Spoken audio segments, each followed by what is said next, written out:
And we're live, right? Are we live? Are we live? Are we live? We're live. And welcome back to another episode of No News is News with your host, Alex R. Wagner. And here we go. We're going to get into some Sunday news. I'm feeling a little weird, a little depressed, guys. Why? Because everyone's a retard. Everyone believes Candace Owens. And we watched 7 hours of that, and there was nothing of it. It was all non-substance. Yo, welcome, Magic Man, back to the chat. Who will be... JD is returning today. President in 2028. We have 814 days until election. We have JD Vance with 82 wins. We have Marco Rubio with 23 wins. We have Gavin Newsom with 22 wins. And we have AOC. We have John Ossoff with 1 win. I want to double check that though. Let me check them Kelchi odds. Make sure that that's still how it is. No, it's not. It's AOC now. Okay. We're going to give AOC. Get your vote in. The show, get your vote. I forgot what it is. The show starts now. All right, guys. Woo, Sunday news, guys. Sunday news. Let's pull it up. It's news. No news. It's news.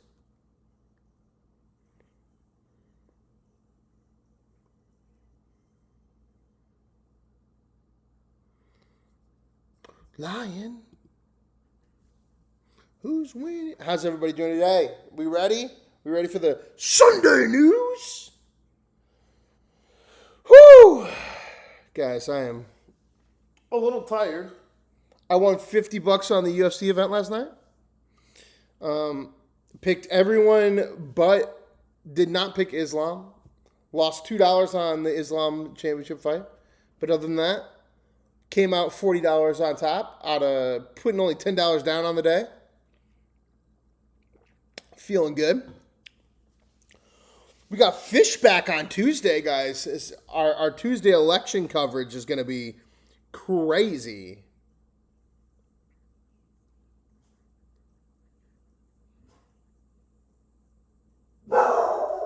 Jerry, bro. All right. There we go. All right. The New York Times examines how the Justin Arty tragedy unfolded, including Cambridge's years-long pattern of questionable decisions and failing to take responsibility. How the article begins. When Cambridge University interviewed Jason Arty for one of the most prestigious sociology positions in the world, he was an early career scholar and underqualified by the school's own standards. Cambridge's requirements had called for an outstanding research record of international stature and proven successful track record. Supervising PhD students, Dr. Arty had a modest publication record and had bounced from one university to the next, not staying long enough to oversee a full 3-year or more doctorate. Cambridge hired him anyway in 2023, making him at 37 the university's youngest black professor at the time, when the school was under pressure to diversify. In doing so, Cambridge thrust him into the international limelight, giving him a platform at one of the world's elite universities to champion academic diversity and making him a target for critics. And now the guy killed himself because he was lying. Because he was lying. Anyway. The word hurricane comes from Taino, indigenous Caribbean word Hakeem, meaning evil spirit of the wind. The indigenous people of Cuba, Jamaica, Harpalio, and Puerto Rico. There is a debate about the origin of typhoon. It is commonly ascribed to the Chinese great wind, but it also probably derived from the Arabic word tafa, to turn around. Occurs in two passages of the Quran describing a flood or storm. And yet there are others who claim it comes from Aramaic, the Greek typhoon, the mythical hundreds-headed, flame-breathing giant, father of winds, via maritime trade and the transitions of autocracy. Suspect arrested in Virginia state shooting that wounded 5 police. A suspect has been arrested after 5 people were wounded in the shooting outside of Resident Hall at Virginia State University, a historic black public university about 25 miles south of Richmond. The shooting was reported around 1:30 a.m. Saturday near the school's quad access dormitories and prompted a temporary campus lockdown. Police later arrested 19-year-old Cameron Harris after finding him hiding in a dormitory closet more than 12 hours later. Authorities say Harris is not a student and is being held without bond on 8 felony warrants. One victim remains in critical condition, and investigators say the motive and nature of the shooting remain under investigation. From Reuters, U.S. to tell partners they must pick side in AI race with China.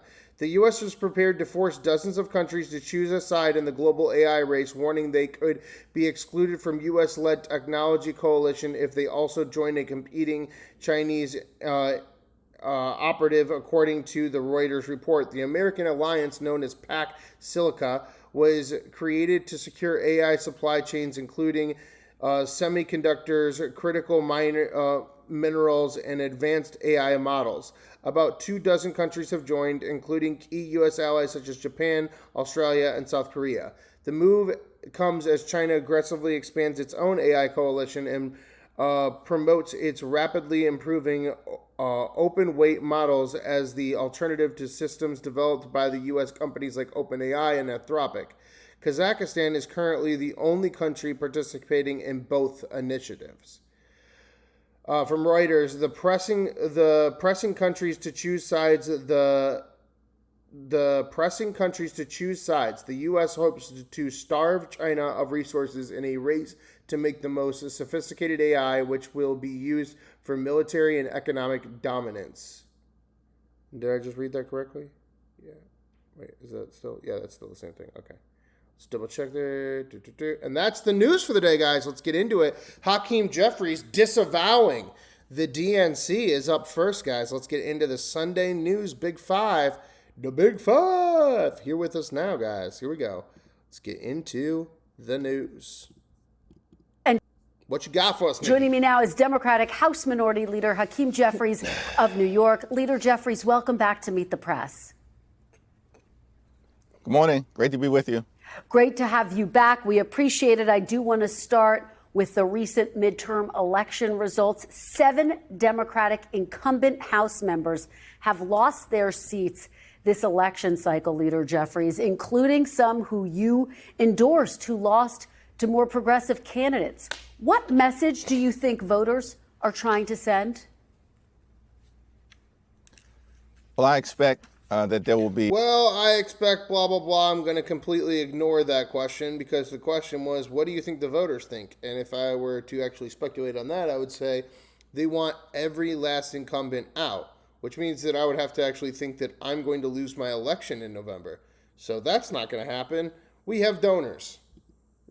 At least 220 members of the House Democratic Caucus when we take back the majority, if not a number much greater than that. And what is clear is that the American people want us to focus on driving down the high cost of living and dealing with the affordability crisis that has created a situation in this country where far too many people are working hard, they're playing by the rules, but they can't thrive and can barely survive, which is why we, as House Democrats, are committed to fighting for an affordable America every day, every week, every month, until we solve this crisis. I want to ask you about what is effectively a battle taking place inside the Democratic Party. Longtime Democratic official Rahm Emanuel, who, as you know, is also eyeing a potential run in 2028, recently described Democratic Socialists this way. Take a look. Last weekend in Chicago, the DSA held their convention. You're not Democrats. You're a separate party. I'll see you in November. Do Democratic Socialists belong in the Democratic Party, Leader Jeffries? Well, what I can say is that I do not. Bro just can't answer a question. Oh my God. Support defunding the police. I do not support open borders. I do not support abolishing the Senate. We're focused on actually solving problems that hardworking American taxpayers want us to solve, which is to lower the high cost of living in a situation where life is far too expensive in this country. That's the Democratic agenda. That's what House Democrats are fighting to achieve. Do you think, though, that there is room in the Democratic Party under the tent of the Democratic Party for Democratic Socialists? Is it big enough? Well, listen, I don't support the DSA agenda as has been articulated by the DSA itself. Now, you're going to have individual members who have been elected in Democratic primaries, and if they are elected in the general in November, will be part of the House Democratic Caucus. It's going to be a broad caucus. There will be progressives, there will be new Dems, there will be blue dogs. What I'm excited about are the candidates Dems, old Dems, purple Dems, fucking blue Dems, light blue Dems, orange Dems, fucking denim fucking jeans. We got all the Dems. Running to flip seats in November to deliver us a majority that pushes back against Donald Trump's extremism and moves the country in the right direction. That means us, House Democrats, lowering the high cost of living in areas like groceries and gas and, of course, housing, and fighting to make health care affordable for every single American, while at the same period of time pushing back against the corruption that has been unleashed on the American people and holding the crooks accountable beginning on day one in January of next year. All right, well, let's talk about your agenda. If you do, in fact, find yourself in power in January of next year, one of the big issues, as you know, many Democratic candidates have been talking about is abolishing ICE. If Democrats win back the House, if you become Speaker, would you bring a vote to abolish ICE to the House floor? Well, here's what I believe unites Democrats. Bro can't answer a single question. Well, here's what I believe. Bro, will you bring a bill to abolish ICE? Huh? Defund ICE, right? Is that your whole thing? Democrats, in terms of dealing with the situation that we confront in this country. First, we need a safe, secure, and strong border. We also need to proceed under the principle that immigration enforcement in this country should be fair, just, and humane. And clearly, ICE is completely and totally out of control, which is why Democrats in this Congress haven't given Donald Trump's violent mass deportation machine a dime until we actually see dramatic, bold, and transformational. Abolish ICE is insane, reform ICE is okay. Isn't this exactly what people said about the police in 2020? And what exactly is reform the police versus defund the police? You're just going to end up with more funding for the police. It's the same thing with ICE. It's like, abolish ICE, and then they all say abolish ICE, and now they have to like walk it back and be like, well, I'm not a DSA member. I'm not Hong Kong dilly dong fucking Francesco over here. No. I'm a fucking real Democrat. Reform ICE. The fuck does that mean? Either way, you're going to end up with more ICE in your goddamn glass. Reform. That means ICE conducting itself like every other cop, police officer, and law enforcement agency in this country, because we believe that taxpayer dollars should actually be used to make life more affordable for the American people, as opposed to brutalizing and killing American citizens like Alex Preddy and Renee Nicole Good, or violently target law-abiding immigrants, which is what ICE is doing right now. It sounds like you're saying ICE should be reformed, not abolished. So just to be very clear, would you bring a vote to actually abolish ICE to the House floor? No, do you think that he already said reform. They're here to do the same exact thing that's already being done. Don't worry, guys. Just keep voting for us, and we'll just keep doing the same fucking shit we're already doing. Goes too far. Right? What I've said is that we're committed to dramatically reforming ICE in a variety. Dramatically. They're going to dramatically reform ICE. Okay. Variety of different ways, consistent with what the American people want us to do. In other words, the mask should come off. Body cameras should come on. Judicial warrants should be required before ICE can storm into the homes of the American people, rip them out of their bed in the dead of night, and try. You think if the Hong Kong would have won, they would be saying this, or would he be like, we're banning all the ices. Even ice in your cup is gone. Fucking no more ice at all. No more ice on houses. No more ice in coolers. No more ice, period. Hong Kong won. But Hong Kong lost. And now we're like, oh, man, actually, we'll reform ICE. To detain them without justification. We also need to make sure that ICE agents are actually subject to prosecution at the state and local level so that they can be held criminally accountable when they break the law. That's not what's happening right now. When you have a Justice Department under Todd Blanche, for instance, that's become a wholly owned subsidiary of the Trump cartel and Donald.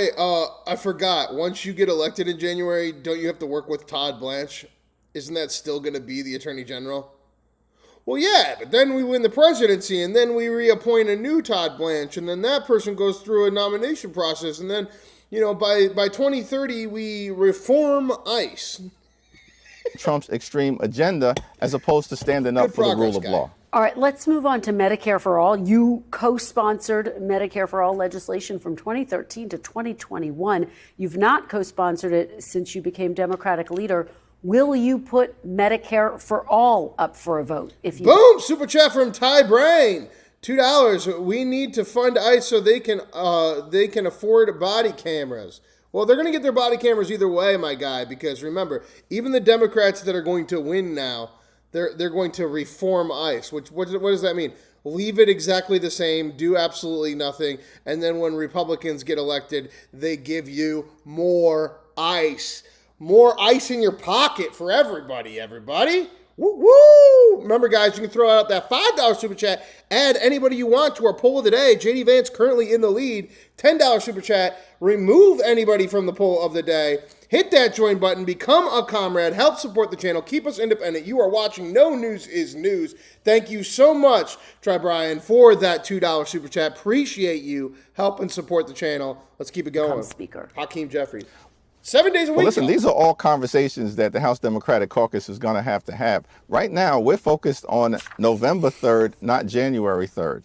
What we are promising the American people is that we're going to fight to make health care affordable for every single American. And we know there's a lot of damage that Republicans have done that we've got to restore and repair. For instance, Republicans have enacted the largest cut to Medicaid in American history. More than $1 trillion or so has been cut from Medicaid. And what you... Oh, okay. Wait, weren't you going to give us free health care? No, I'm against that. I'm for resupplying Medicare. You're going to have is about 14 million Americans really a winning side? Lose access to health care. Do you personally support free health care? Do you personally support Medicare for all? I already told you I hate the DSA. I'm not part of Hong Kong Dilly Dong. I'm here to reform ICE. I'm here to pull back money from Medicare and Medicaid. I'm here to essentially do nothing. You support Medicare for all? No, as you indicated, I haven't. Look, I haven't won my election yet. You can't ask me that question. Co-sponsored the Medicare for All legislation that has been introduced over the last several years. I do think we need to figure out how to fix our broken healthcare system and then build something. Yeah, don't you understand? We're not doing revolution here. We're not trying to give everyone healthcare. We're trying to take the thing we already have and fix it. That's what everything's about now, because Hong Kong lost. Hong Kong lost, and it's like, oh no, the Chinese are taking over. So now Timu Obama, have to go on Meet the Press on national TV and go, guys, our new policies are reform everything. We don't actually want to abolish anything. Okay, we got to win in November, and Hong Kong Dilly Dong is losing. All right. Better once we repair the damage that has been done. Now, that will include doing things like extending the Affordable Care Act tax credits so that more than 20 million people who have seen their health insurance premiums skyrocket, in some cases by up to $1,000 a month. That's not sustainable. And that's something that Donald Trump and Republicans have visited upon the American people. Just to be very clear, though, as a Democratic leader in the House. Just to be very clear, you're not doing anything, right? Did you vote for or against Medicare? Nothing at all. Vote for me. I think as you've indicated in your question to me, it's not legislation that I currently am co-sponsoring or that I support. Okay. But we do support the notion that we've got to find a path forward to fix our broken healthcare system make healthcare. I'm not here to abolish ICE, and I'm not here to defund healthcare. I'm not here to give everyone healthcare. I am here to reform a broken system with my 90 days of employment out of the 360 in the year. Affordable for every single American. They literally have no policy. He came on and was like, well, my policy is not whatever theirs is.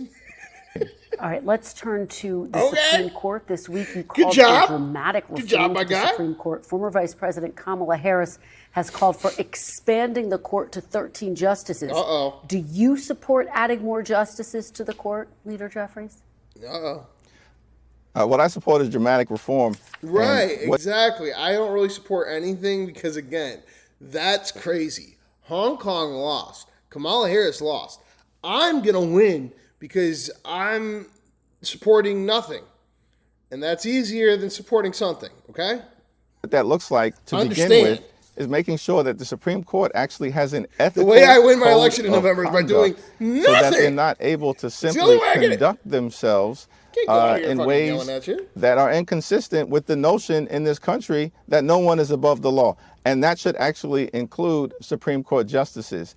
And we've seen right-wing justices like Thomas and Alito engage in behavior that is ethically questionable at best. That has to change because the American people should have confidence in the highest court in the land. Now, in terms of the broad reforms that are going to be necessary to actually deliver a court that's functioning like a separate and co-equal branch of government, as opposed to what we saw, for instance, with respect to the Calais decision, where the Supreme Court gutted the Voting Rights Act in ways that do the bidding of extreme MAGA Republicans who turned around in the Deep South and unleashed these Jim Crow-like tactics. Yes, I have a problem with that. It's inconsistent with the law and with the Constitution. Now, Jamie Raskin, the top Democrat on the Judiciary Committee, and other Judiciary Committee Dems are going to take the lead on what dramatic reform of the Supreme Court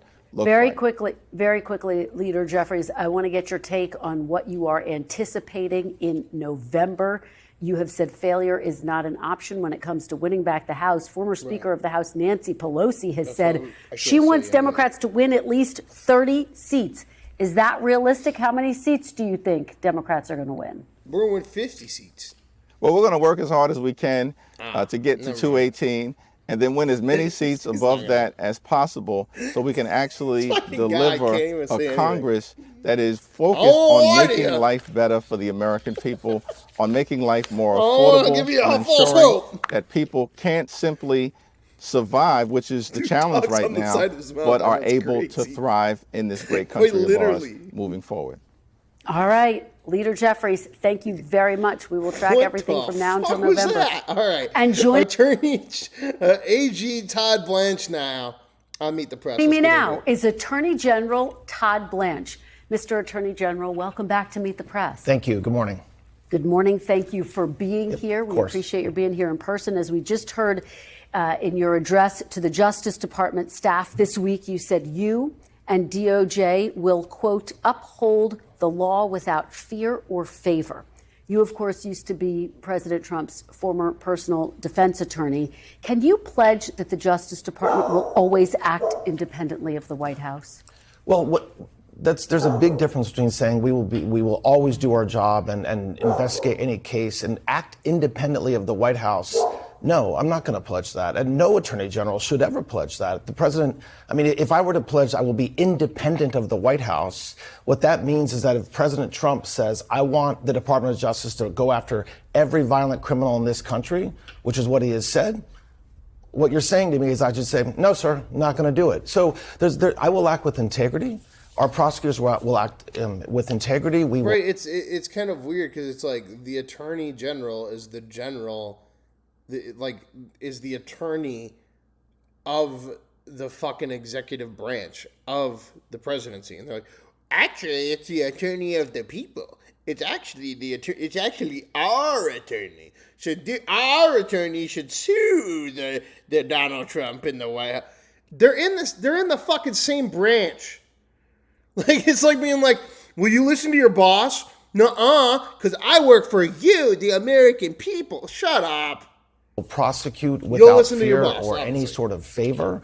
And that's exactly what we've been doing, and that's what every Department of Justice should do.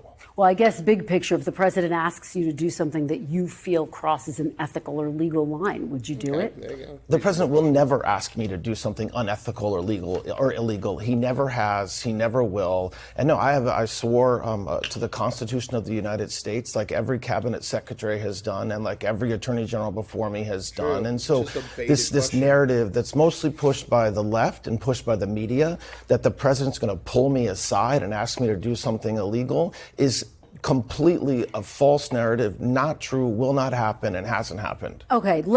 I mean, you did go and sit down with Ghislaine Maxwell for 6.5 hours over 2 days, and then all of a sudden she went into a minimum security prison. Just say, I guess that's not illegal. She should have asked, will you be Donald Trump's bitch? And he would have been like, of course. Of course. I'm his personal attorney.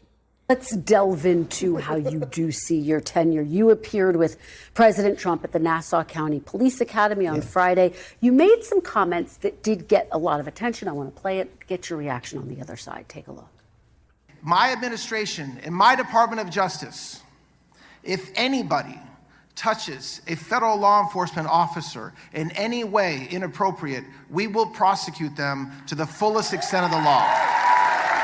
And yet, Mr. Attorney General, on President Trump's first day in office, as you know, he pardoned everyone who attacked the Capitol on January 6th, including 172 people who pleaded guilty to assaulting police officers. How is that consistent with your pledge to always protect January 6th? We're 6 fucking years from this. Give me a fucking break, Nikki. What the fuck are you even? Come on. Are you a reporter or a fucking retard? Looks like you're a fucking retard. Consistent about that. The president's pardon powers, any president's pardon powers, are not limited. So when I say in this Department of Justice, we're literally well, you know, is it okay that he pardon people that beat police officers on January 6th? Is it okay that fucking Joe Biden did like preemptive pardons of human beings for crimes they hadn't committed yet? The fuck are we talking about? Says, and when the FBI says, like we're saying, January 6th and every U.S. attorney is saying that if you assault law enforcement, we will prosecute you to the fullest extent of the law. That is absolutely what President Trump expects.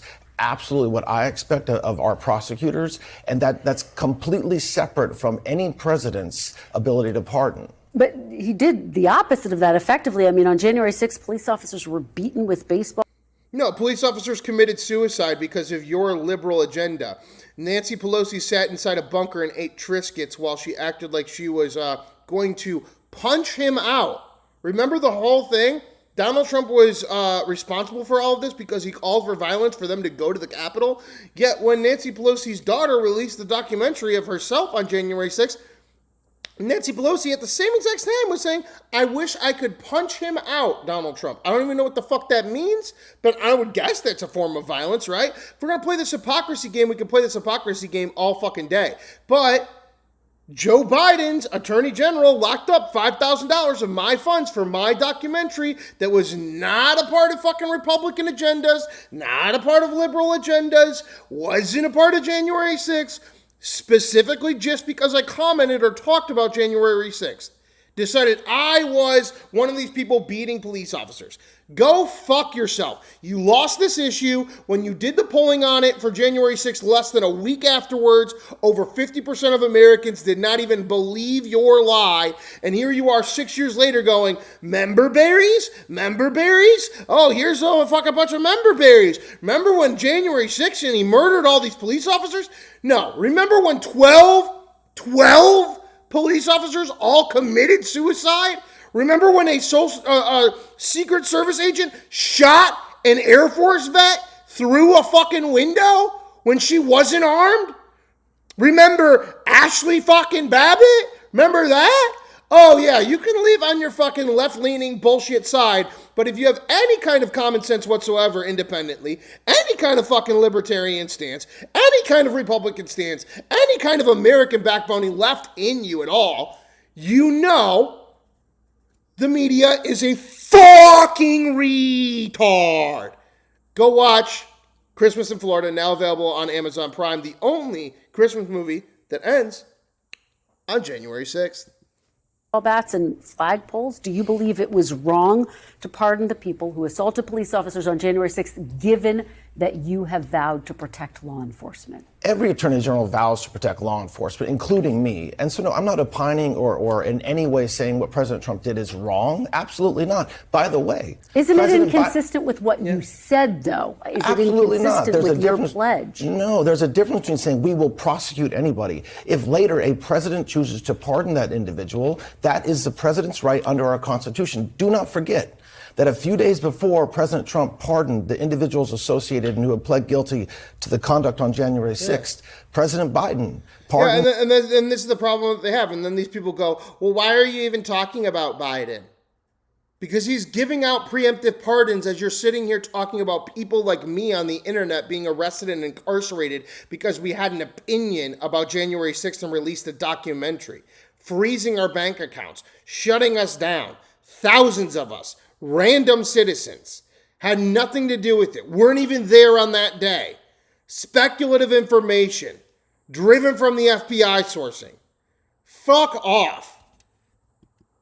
Hundreds and hundreds of criminals, many of whom were quite violent. So that's his right to do that, just like it's President Trump's right to do that. But what message does it send to police officers that people who assaulted them were pardoned?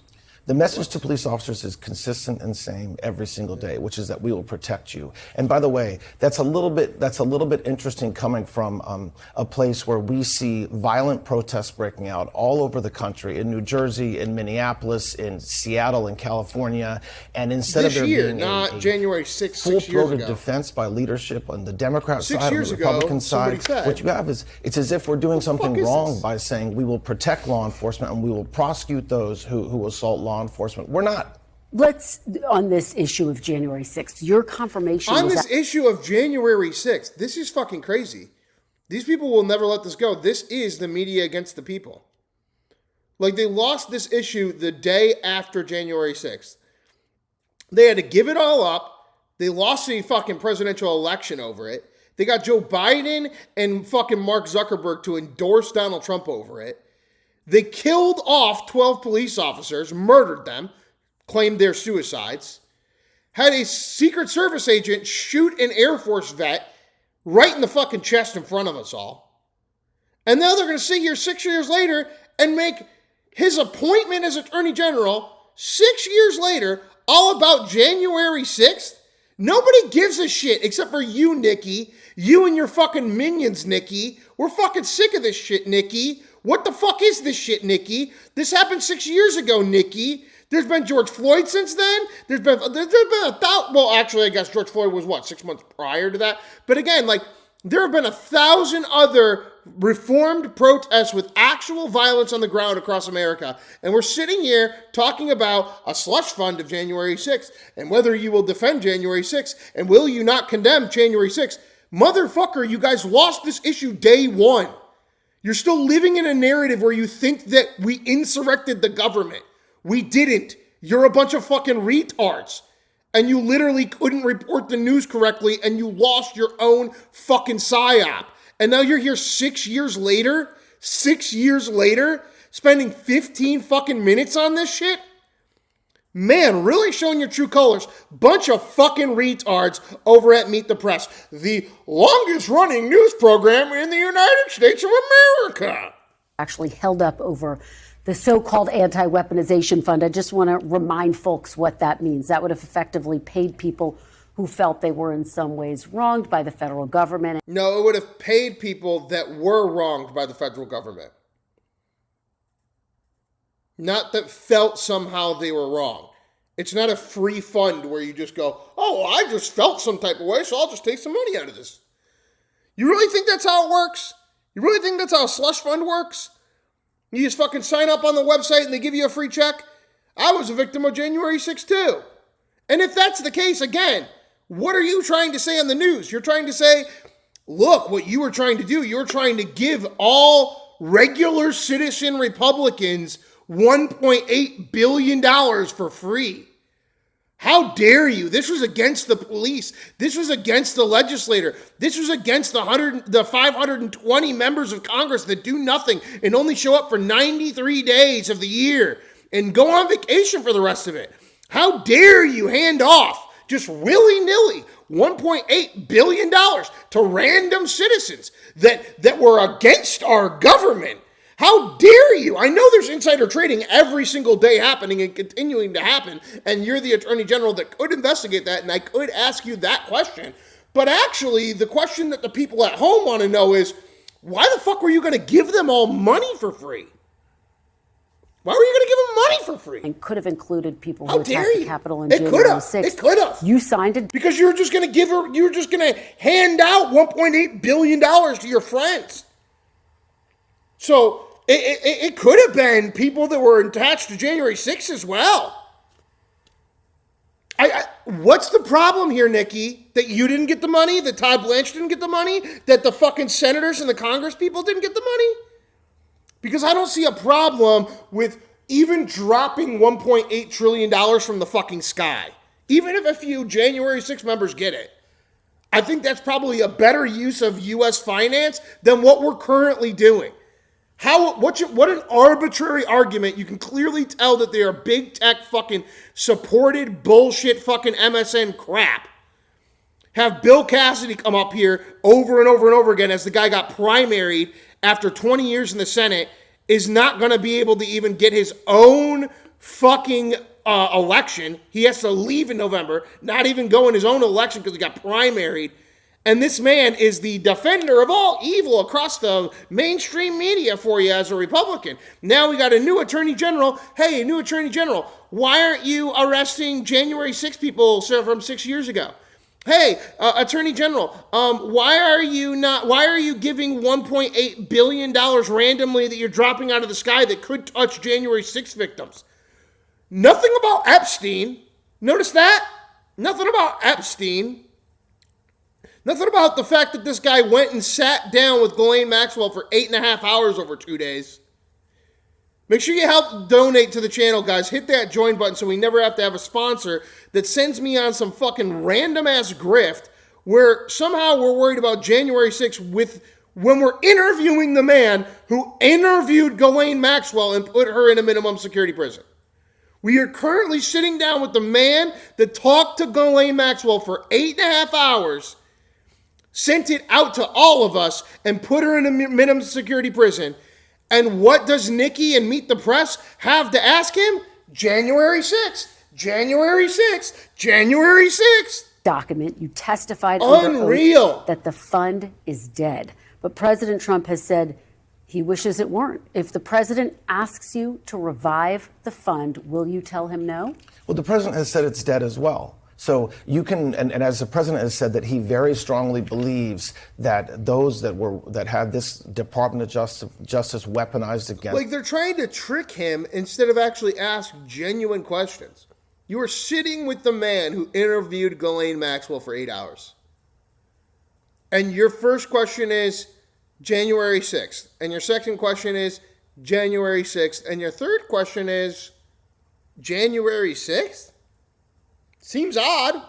Them should be compensated. Seems pretty fucking he's odd. He's going to continue to say that. He said it's up to you. He was just asked about it. He said, yeah, I know. It's the question on all of our minds. January 6th, a slush fund for potential, maybe, some of them, January 6th victims. That's what's on all of our mind, not the man who interviewed Ghislaine Maxwell, putting her in a minimum security prison. No. We're January 6th. That's what we're worried about. Yeah. It's up to you what to do about this. So, and I've said repeatedly it's dead. And he has also said it's dead. He said it in a cabinet meeting with the press there. And so I think there's this, it might be enjoyable for the media to continually ask me about I don't even know that it's really enjoyable. Dead. I think they're just a bunch of fucking retards. Like, who's paying for this shit? Is there like one billionaire that's just completely fucking retarded? If you want the ratings, ask the man who interviewed Ghislaine Maxwell about Ghislaine Maxwell. You're over here fucking January 6th. Anybody under the age of 80 has already shut off your fucking program. Who in the fuck is this for? Who in the fuck is worried about a $1.8 billion billion fucking money? When reality is, hello, we're over here interviewing the guy from January 6th. Trey Bryan throwing it in. January 6th, inside job, Bill Gates 2028. Let's put it in there, guys. All right, guys, we're going to let the audio run on this. But Trey Bryan has added a person to our poll of the day, guys. Our poll of the day ends right now, which means that the person that was eliminated from our poll is AOC, and it's going to be replaced with Bill Gates, guys. Remember, you can throw a $5 super chat down, put anybody's name in the poll of the day, or a $10 super chat down, remove anybody's name from the poll of the day. Help support the channel, keep us independent, so that we can ask questions like, why the fuck are you not asking the man that fucking interviewed Ghislaine Maxwell about Ghislaine Maxwell? Why in the fuck are we talking in 2026 about January 6th? And also, just to read that, January 6th was an inside job. All right? Okay? Bill Gates for president. Let's go. There is no fund. No money went from the Treasury to any account. There were no commissioners established. And so there is no fund. There will be no fund. I've said it repeatedly. And the different angles coming, almost every time I speak with the media, someone says, well, wait, is it really dead? And I say, yes, it is. And then the next interview I give, somebody will say to me, why don't we ask him about Ghislaine Maxwell or Epstein? And I promise the guy has like direct ties to it. So you're saying you rule out ever reviving it, but just to be very clear, can you guarantee that under your Department of Justice, anyone who attacked the Capitol on January 6th will not nobody gives a fuck, lady. No one. You lost this issue day one. You lost this issue day one. Well, anybody can file a claim against the federal government, not just anybody associated with January 6th. I'm not going to sit here and say on a news program. Condemn January 6th. Condemn January 6th. That's all we want is you to condemn January 6th. Nothing about Epstein. What I will say is that there's a process in place for decades where somebody that believes they've been wronged or torts been committed against them by the federal government can seek redress. And I'm beyond that, I'm not going to comment about hypotheticals of what will happen in any of those cases. So potentially they could get paid under another stream of government funding. But no way. Well, I don't know what. No way. You're telling me that in 20 to 30 years we might be able to give somebody from January 6th that got shot by a fucking officer point blank range for no fucking reason whatsoever, we might be able to give that person some money? No fucking way. That's what we all care about as Americans. Oh my God, make sure the redneck doesn't get $5 from the government. That's what we're worried about. Make sure the redneck never gets $5 from the government, guys. As you're literally interviewing the man that put Ghislaine Maxwell in a minimum security prison and interviewed her for 8.5 hours. No questions. No questions there. No questions there. We, as in Bill Cassidy, the man who was primaried out of his own election after 20 years, and I, Nikki on Meet the Press, really care about January 6th. Say they could get paid. It's like they make themselves look so much more obvious. And if you want to know the actual Captain Obvious of all of January 6th and its PSYOP material, go and watch Christmas in Florida, now available on Amazon Prime. Christmas in Florida, the only Christmas movie that ends on January 6th. Department's Judgment Fund. No. So right, but when you say they could get paid, anybody who sues the federal government could get paid. It depends on the facts. It depends. Right, but we need to make sure that you don't pay January 6th victims, because that would make you look bad. Like, what the fuck are we even doing here? You already lost this issue. It's 6 years later. You lost the issue. What the fuck are you doing? Talk about Epstein or get the fuck off the air. What the fuck are you doing? On the circumstances, it depends on what it's alleged the government did. And so I don't know the circumstances of any hypothetical case, and I'm not going to comment.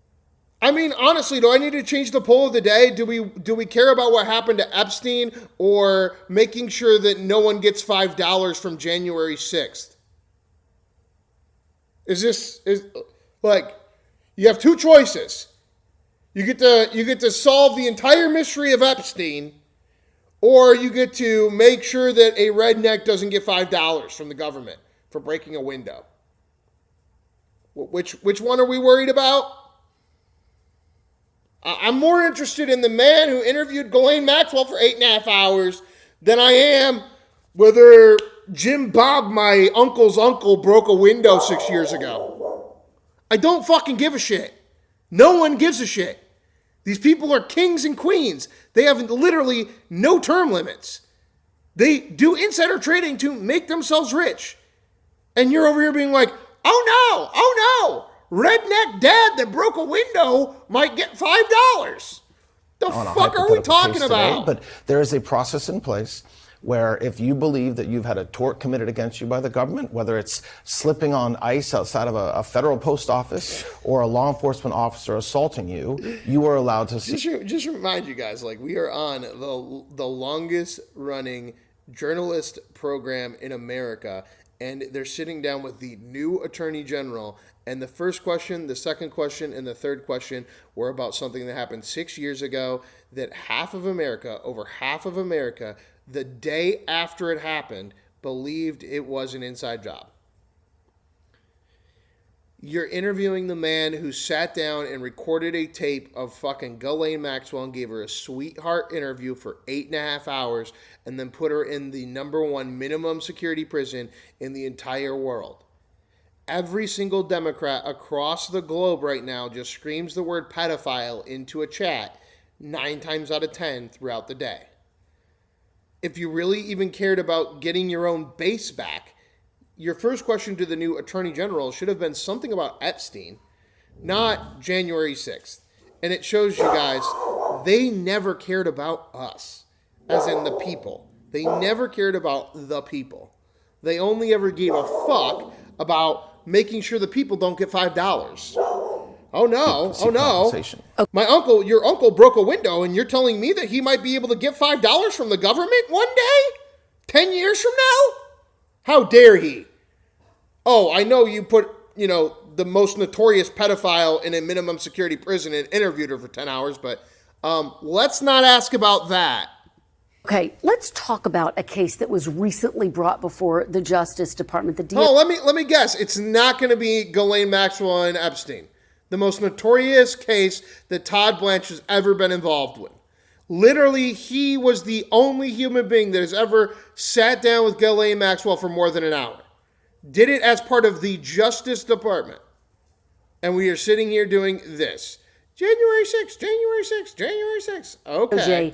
Dropped charges against the Olympic canoeist that it accused of vandalizing. Oh, okay. So now we're gonna go into the reflecting pool, guys. January 6th and reflecting pool. Just ignore Epstein and Ghislaine Maxwell. Ignore that. Reflecting pool on the National Mall, saying the damage was caused by, quote, botched installation and not vandalism. President Trump, though, said U.S. Attorney Jeanine Pirro was wrong and that she should revisit the case. Do you support Jeanine Pirro dropping the case, or do you support President Trump's calls to revive the case? Yes, I absolutely support U.S. Attorney Pirro, as does President Trump. Now, that's different than whether the president is extraordinarily frustrated at what happened in that case, and I don't in any way fault him for that. And by the way, the filings didn't say that all of the damage was done by faulty construction, okay? So that's where there's... Right, some of the damage was done by him driving a motorcade through the lining. Some of the damage was done by Donald Trump driving a presidential motorcade through the lining.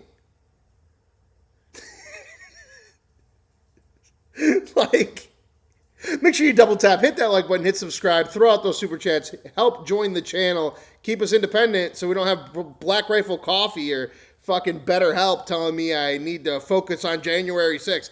January 6th, January 6th, January. Do you know what we really care about? The reflecting pool. Not the guy that interviewed Ghislaine Maxwell. No.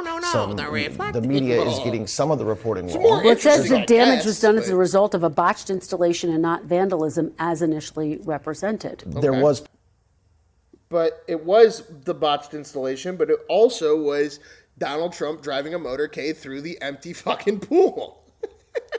potential vandalism, and we know that there was vandalism because there's witnesses. That's also in the brief that you're citing, that there's witnesses that talked about the fact that there was vandalism. What do you And mean so, by potential vandalism? Who well, did it? well, there's a witness that said, I observed the defendant vandalizing the reflection. Okay, well then why didn't you prosecute him?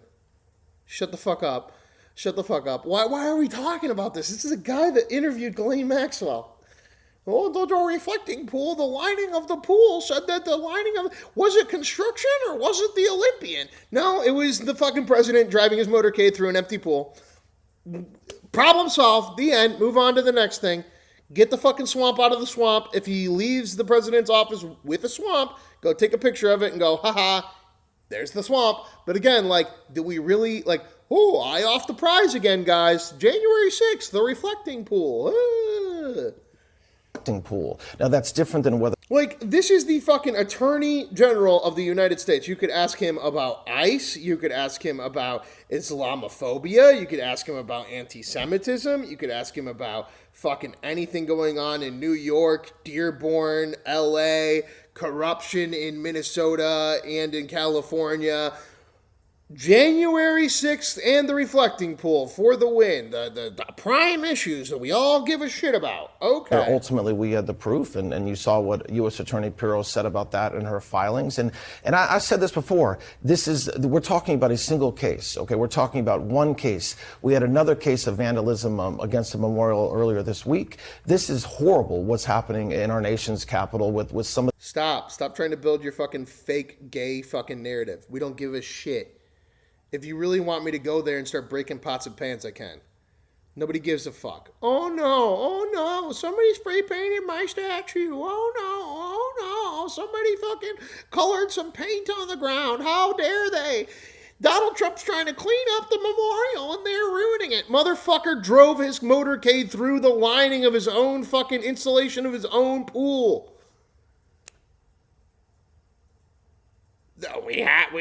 Somebody touched the bush yesterday. And it's really bad what these leftists are doing to our Capitol. Shut the fuck up. These really Epstein sick fucking people crackhead. vandalizing our national monuments. And so, U.S. Attorney Pirro is doing a phenomenal job of enforcing that, going after anybody who's doing it. And I think judging her on a single case because of the evidence. Well, I mean, I did judge her because if you go back and you look at our episode with Janine Shapiro, she did an entire press conference where she said that she walked past it, looked just like fucking Candace Owens, where she's like sitting there saying, oh, I walked past the lining on the way here. It's pretty fucking obvious it's there. And every reporter's like, any photos? Any proof of that? And her response was, well, after we bring the case, I'm not going to give you the evidence beforehand. She just told us that she saw the evidence as she walked to the press conference. But then she couldn't be bothered to take a photo of that evidence because why would she show the media evidence at the press conference for the case? Why would you do that? Then 2 weeks later, she's walking out of the White House all pissed off as she dropped the case. Yeah, because there was never a fucking case. And now the narrative is continuing to be built, which is like the same thing as January 6th. He's doing the same thing on the Republican side. Now he's going, isn't it awful? Look at what these hoodlums are doing to our Capitol. We planted some flowers and they ripped them right up. And then she's like, yeah, but about that like giant piece of sewage in the middle of the fucking monument. Yeah, it could have been the guy that was the Olympic swimmer that's a Republican and all that, but it could have also been like all the crazy ladies. There's all these crazy liberals out there destroying our property. Fuck off, my guy. All of this that we just had bullshit. is not fair. Should the president have a voice in individual prosecution decisions at all? Every American has a voice in prosecutions. I mean, we hear from America. Do we? Because it seems like you guys care about January 6th and not the one prosecution we give a fuck about, which is Ghislaine Maxwell. The man who interviewed Ghislaine Maxwell and then put her in a minimum security prison, everybody. With an American citizen Right, coming and fed forward with and the saying they media. saw something. And so, oh, you're going to ask me about January 6th? Oh, I feel so attacked. And then he's like, I'll ask you about the reflecting pool. And she's like, oh, I feel so attacked. See how we attacked each other? Then they give each other their fucking secret high five, Epstein style. And they're like, all right, back to raping babies. whether President Trump should have a, quote, voice, it depends. Would But you yes. take his opinions into consideration when he says, I think this case should be revived? Will you take that into consideration? So hold on. And that's a joke, Will by I the way, take not the informed President of the an actual United event. States' view on something into consideration? Yes, of course. And I hope every attorney general in history would not answer that question differently. Just let's play that out. The President of the United States, the elected President of the United States, says something to me, and I'm supposed to say to you, I would say, nope.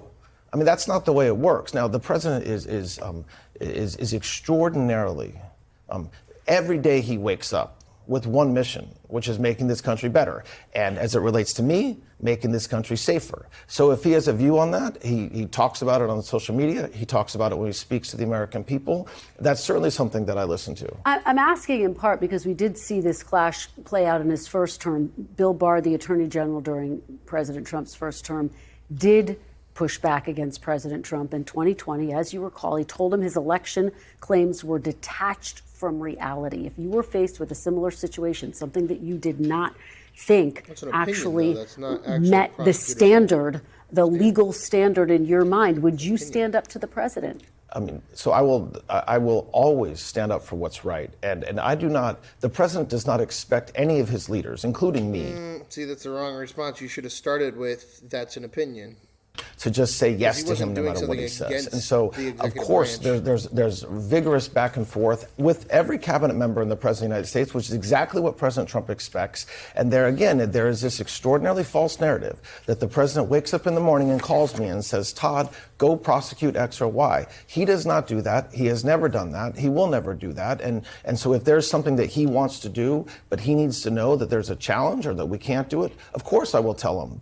It happens all the time with all of his leaders, and that's what he expects. One of the issues that he really cares about, the midterms, and there's been a lot of focus on the midterms as it relates to the Justice Department, which has lost 22 cases. So again, like, is she going to ask about people sitting outside of voting booths? Because that's something we've never done before. That's something that the Attorney General could answer a question on, and that's something that, genuinely we would like to know about. Is it going to be about that, or is it going to be some more slander about January 6th or some bullshit? Cases trying to force states to turn over their voter rolls. State officials have pushed back against those moves. They say states dictate how elections are run, not the federal government. Is it time for the DOJ to drop this fight, and will you do it? Well, we're relying on a statute, passed by Congress that allows us, in the right circumstances, to review and get those voter rolls. And so, yes, no, we're not going to stop doing what I think every American should expect us to do, which is make sure that we have elections that are fair. And as that relates to the Department of Justice, that means making sure that there are... It's a really weird and stupid question, by the way. She was like, so... Local Karens everywhere in Illinois, Wisconsin, and Minnesota, as well as Michigan, are really upset that you're asking them for information. Are you going to stop because they're upset? No. Like, what the fuck kind of question was that? No constitutional legal violations, even Are you at ready the state to back level. off? So, yes, Karen President said so? Trump, this administration knows and of course understands that states administer elections, and that will always be the case. But it doesn't mean the federal government should play no role. And so the tension there is, of course, whether we should be playing the role that we're playing, and that's really what we're litigating. How far are you willing to take this fight? Because you've been ruled against now 22 times. Are you going to take this all the way to the Supreme Court, do you anticipate? We'll see. We'll see what happens. We're trying to work it out with states. Of course. Yes, absolutely. It's a possibility. Election integrity is something that... You're telling me that when Karen is upset in downtown Chicago screaming at you with blue hair that you're going to actually try to see if that vote was real? You're not going to just back off? That's crazy. Look at this guy. He's trying to steal our elections. that President Trump ran on and the American people elected him is something that every American should care about. And so the idea that the Department of Justice is trying to investigate issues around elections to make sure they're fair and make sure they're conducted the right way is not something that we should be running away from. That's something we should be running right towards. I want to finally shift gears here a little bit and ask you about an issue that is... Okay, are we going to get a question about Ghislaine Maxwell, the only man who was interviewed for 8.5 hours over 2 days, Ghislaine Maxwell? Are we going to get a question about why she, after being interviewed by him, went to a sweetheart prison and got a sweetheart prison deal? Are we going to ask about Ghislaine Maxwell? Now that we're finally switching gears here, we're at the end of the episode, Nikki. You've got 2 minutes left. Is it another January 6th reflecting pool election disaster? Or can we finally ask the one man who interviewed Ghislaine Maxwell for 8.5 hours why she's in the #1 minimum security prison in the United States as the most notorious pedophile in the entire United States? Because every Democrat is in every single chat across America on YouTube, Twitch, and Rumble, and Kick, and all that they can do right now is just type the word pedophile over and over and over again into the chat. So maybe, just maybe, we might want to ask just one question for all of those Democrats out there that are so worried about the pedophilia in the White House. Maybe ask this guy, the guy that interviewed her for 8.5 hours and then gave her the #1 sweetheart deal of all time, putting her in a minimum security prison as the most notorious pedophile of all time. Maybe we'll spend... Here we go. Ready, Nikki? Is Nikki going to do it? Disclosure close to us here at NBC. The kidnapping of Savannah Guthrie's beloved... Okay. Nope. Mom, Nancy. I'm standing in front of the guy. Told the Wall Street Journal, quote, the state is the lead in this investigation, has always been the lead. Mr. Attorney General, she has been missing for more than 6 months now. Is it time for the FBI to take the lead in this investigation? It's a horrible situation, and I share the grief and the frustration that you and your colleagues have, and that the whole country has in this situation. I mean, I think whether the FBI takes the lead, we are there to support and give. And President Trump pledged it, Director Patel pledged it. The resources, anything that investigation needs, we are working as hard as we can with the state and local law enforcement in every area, and that means not only providing assistance with manpower, but any sort of forensic assistance. And so we're going to continue to do that. Whether we come in with sharp elbows and take it over, that's not necessarily the right thing to do for her or for anybody. But making sure it's done right and making sure that this investigation is being conducted the way that it should be is something we're doing. Is there an update? Are you any closer to solving? See, just so you guys know, like, that's called protecting your own. This is supposed to be a program for the United States citizens. They said January 6th, January 6th, January 6th. Then they said, what was the other one? Election integrity. And then they said Savannah Guthrie. Nowhere are any of those the issues that we should be asking the Attorney General. #1, fucking Epstein's Island. #2, Ghislaine Maxwell. #3, ICE. #4, Mamdani. #5, fucking Dearborn, Michigan. There's 1,000 things going on, either with terrorism or otherwise, that we, the American public, are actually interested in. And instead, we get this goddamn fucking kitty litter bullshit. I don't have any update. I don't. It smells and I'm sorry like to say cat that shit. because I wish I had an update. It smells like cat shit. I know that this type of case is heartbreaking, especially when it plays out nationally like this one has. And all I can say is that Director Patel and his leadership and the leadership out in that area of the country it will remain a priority, as it should, with resources and with energy and with focus. And we hope that we get something soon. All right, Mr. Attorney General, thank you so very much for being here. Thank we you really very much. appreciate it. We thank you for watching, and remember, stay that's updated some on breaking bullshit, news. wasn't it? All right, Khanna on Meet the Press now. Welcome back. And joining me now is Congressman Khanna of California. Congressman Khanna, welcome back to Meet the Press. Thanks for having me back. Thank you so much for being here in person. Let's talk about the state of play as we head toward November. We are seeing this battle play out inside the Democratic Party. I was just talking about it with Leader Jeffries between moderates and progressives. And we've really seen some mixed results. For example, the win by Dr. Abdul El-Sayed in Michigan, the loss by Francesca Hong in Wisconsin. What do you make of it? And how can Democrats unify heading into November, given these deep divisions? Well, it's going to be exactly what Hakeem Jeffries did. It's called, we are going to reform everything and do nothing. There's an energy that the economic system is just working for a few, for people in my district, 1/3 of the nation's wealth, and not working for many. And that is really the animating theme in the Democratic Party. Okay, now remember, this is the guy that apparently stood up for, with Thomas Massie and gave a fuck about Epstein's Island, right? He's going to be on national TV for 9 minutes. Let's see if he says the word Epstein or Ghislaine Maxwell at all.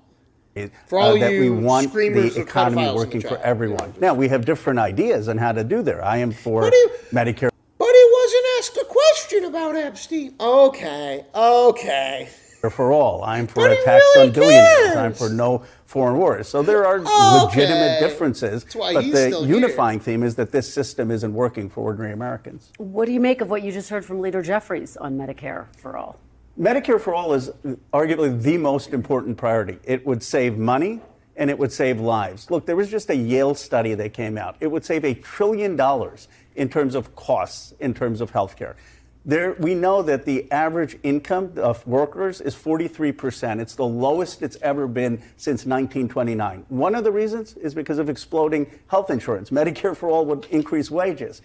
Were you disappointed to hear Leader Jeffries say at this point in time he says he wouldn't vote for Medicare for all? Well, look, I respect the difference, but I will say this. It needs to have a vote on the House floor. The majority of the House Democrats are going to support it. It is one of the most important policies if you actually believe in saving lives and in helping increase wages for working class Americans. You talk to folks and they'll say the biggest thing that pushes me into bankruptcy is if someone gets cancer and I can't afford the bills. And even people who have insurance. Look at Yeah. Even though none of your hospital bills go on no medical debt goes on your debt ratio at all. People are claiming bankruptcy all over the world or all over the United States specifically because of heart attacks. Hey, in the chat, how many of you are claiming bankruptcy because of heart attacks? This guy's going to give you the revolution of health care for everybody over 65. how many premiums have been increasing. This would save money for ordinary Americans, and it would increase their wages. It's the single biggest roadblock. Wait, it would increase my wages? How? Well, you would pay less for health care.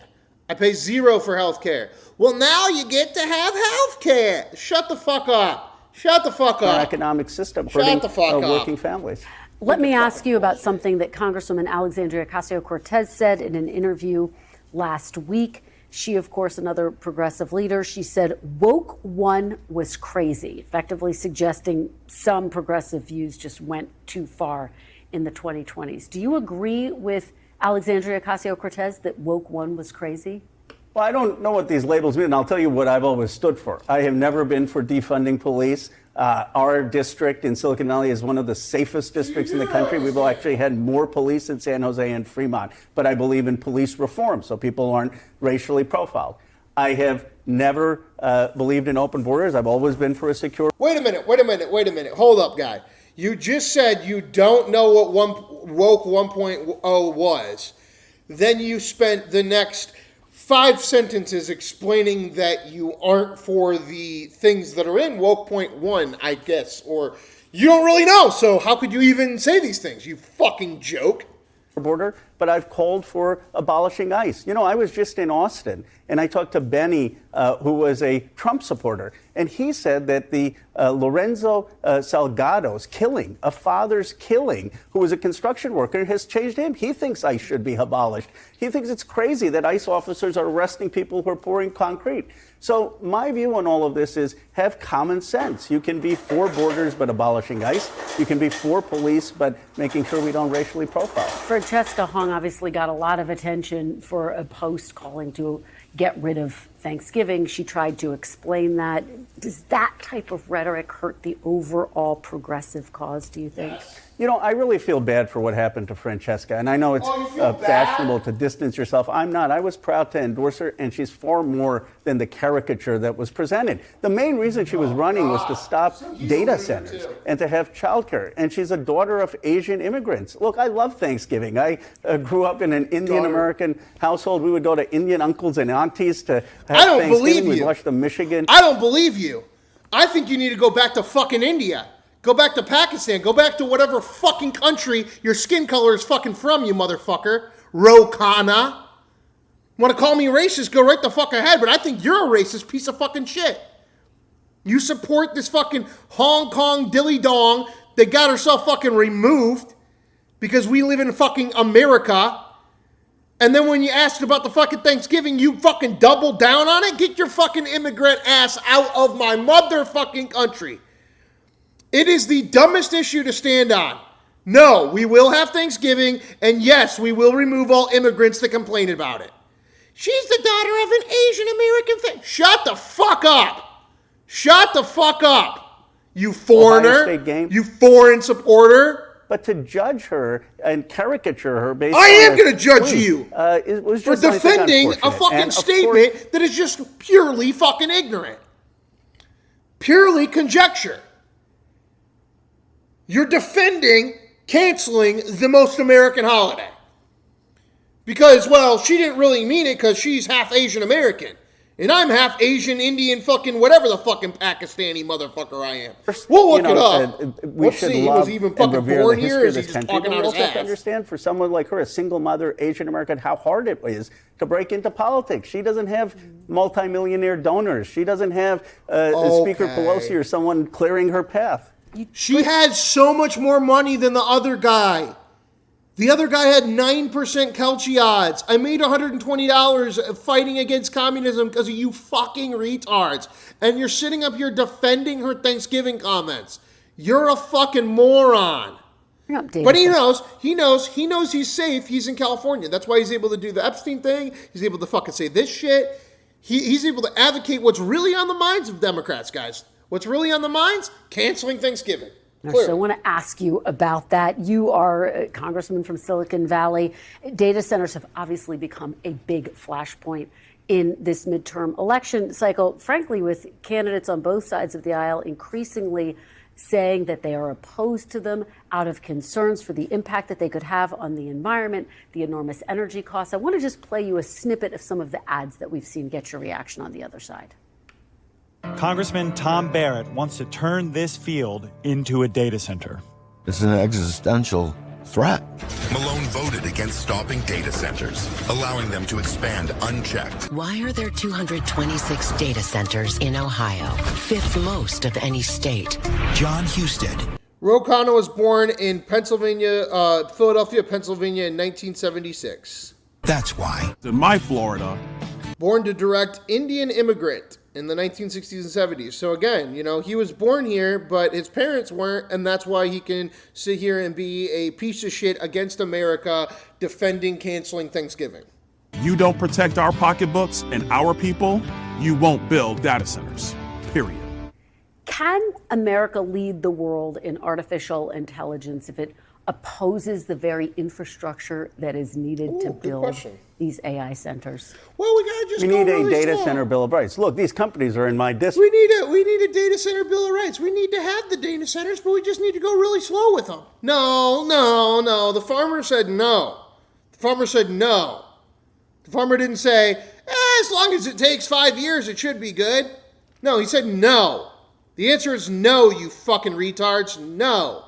NVIDIA, AMD, that are building the chips and the servers. But we can't be putting data centers in residential communities. We can't be putting data. Yeah, that would be crazy. Instead, let's build them over the farms because that's Republican land, right? Centers in farmland. You can't shove a data center down the throats of a local community without any say that community has. You can't be jacking up electricity prices. Even the technology leaders understand that there needs to be a pause so that we can get this right. A pause. And how long is that pause? Are you guys going to all go to work that day? Or are we going to pause this and you're going to still go on vacation and you're still going to only work 90 days out of the year, and then you're going to explain to us in 3 years that once we get a new president, we can unpause it? It's fucking nuts. You guys do nothing, and then you're like, oh, well, what we really need is to pause. Why not? Why aren't you putting them in a brownfield where there's been deindustrialized a land? Why are you putting them in residential communities? So you're not opposed to them, but you think it needs regulation. So you're not opposed to them, exactly. So you're a big piece of shit as well. You just think we should go slower and we should build them on farmland. Got it. Don't vote for this guy because, again, guys, we are against data centers. We are against flock cameras. This is just as common sense as January 6th, okay? We're not going to let the media and the bunch of fucking retards on the right and the left make us choose a fucking side on this. No, you're not going to build a giant building in the middle of a fucking farm. No, you're not going to fucking stick up a camera at every fucking corner and search my license plate. No. The answer is no! I believe it needs regulation. I introduced a data center bill of rights saying it should never be in a residential community or farmland, and a local community should have the say of whether to do it. And I do think a pause in states like Pennsylvania, where I was, where you've got 6 data centers in Plymouth. It's about 45 minutes from where I grew up in Conshohocken. It makes no sense. I mean, why are you putting it there in these local communities? Because that's the people that let them put it there. And guess who let them put it there? You! These have no say. I want to ask you a little bit about the future as we look beyond 2026. You obviously have not ruled out a potential run for president. Congresswoman Alexandria Ocasio-Cortez was asked about her plans in 2028. She explicitly left the door open to a possible run in 2028. Why do you think you would be the better progressive leader in 2028 instead of an Alexandria Ocasio-Cortez? Oh, she's a phenomenal talent, and she's been so authentic in what she's done this week, and I have such respect for her. I do believe... Shut the fuck up. All right, guys, double tap, hit that like button, hit subscribe, help support the channel, $5 super chats, add anybody's name to the poll of the day. This hour, we got an ad from Trey Bryan, who put Bill Gates in there, but Bill Gates is only at 7% right now. And then we got $10 super chats, remove anybody's name from the poll of the day, and then hit that join button, become a comrade, help support the channel, keep us independent, 7 days a week, independently with the news every single day.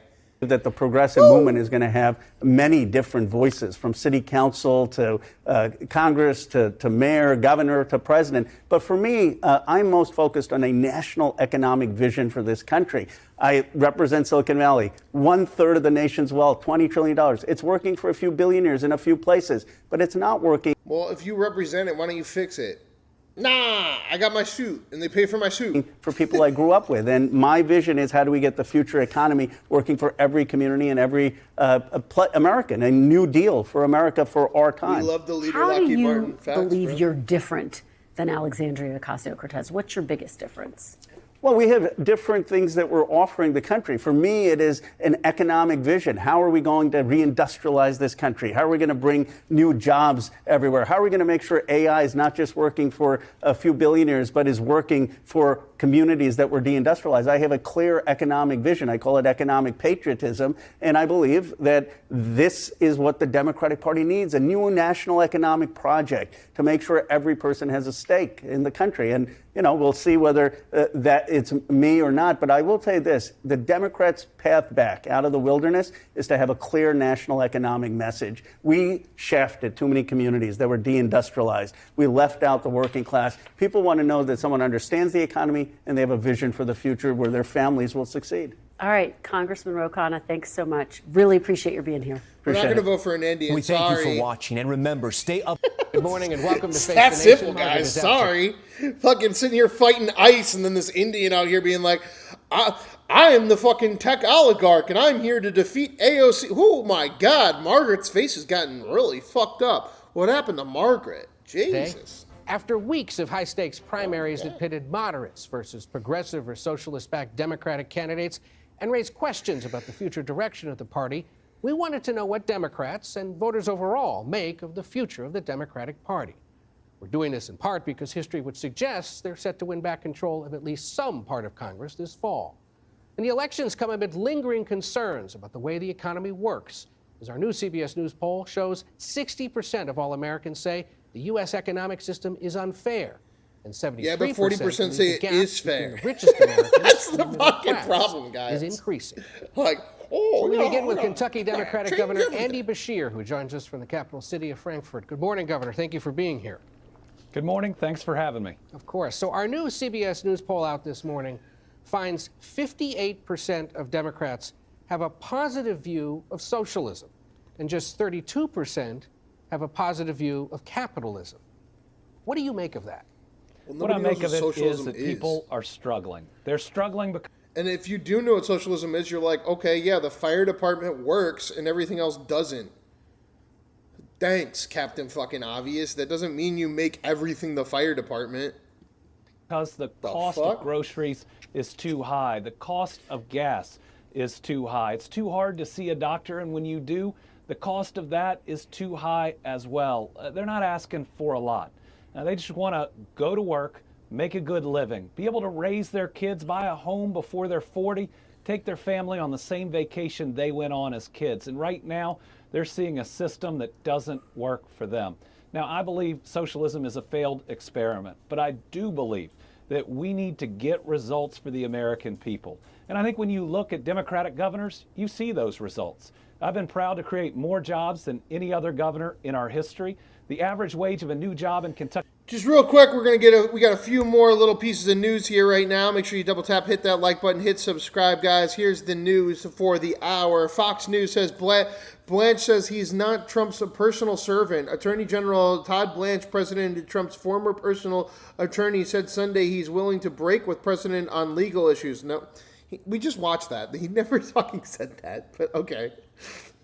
There's a misnomer about President Trump, which is that he wakes up in the morning, calls me up, and says, Todd, go prosecute this, Blanche said in the interview with the host Shannon Bream on Fox News Sunday. That's absolutely not the case. Blanche, who is entering his second week as the country's top law enforcement officer, took to interviews Sunday morning to speak on his new role, Trump's influence and priorities at the Department of Justice.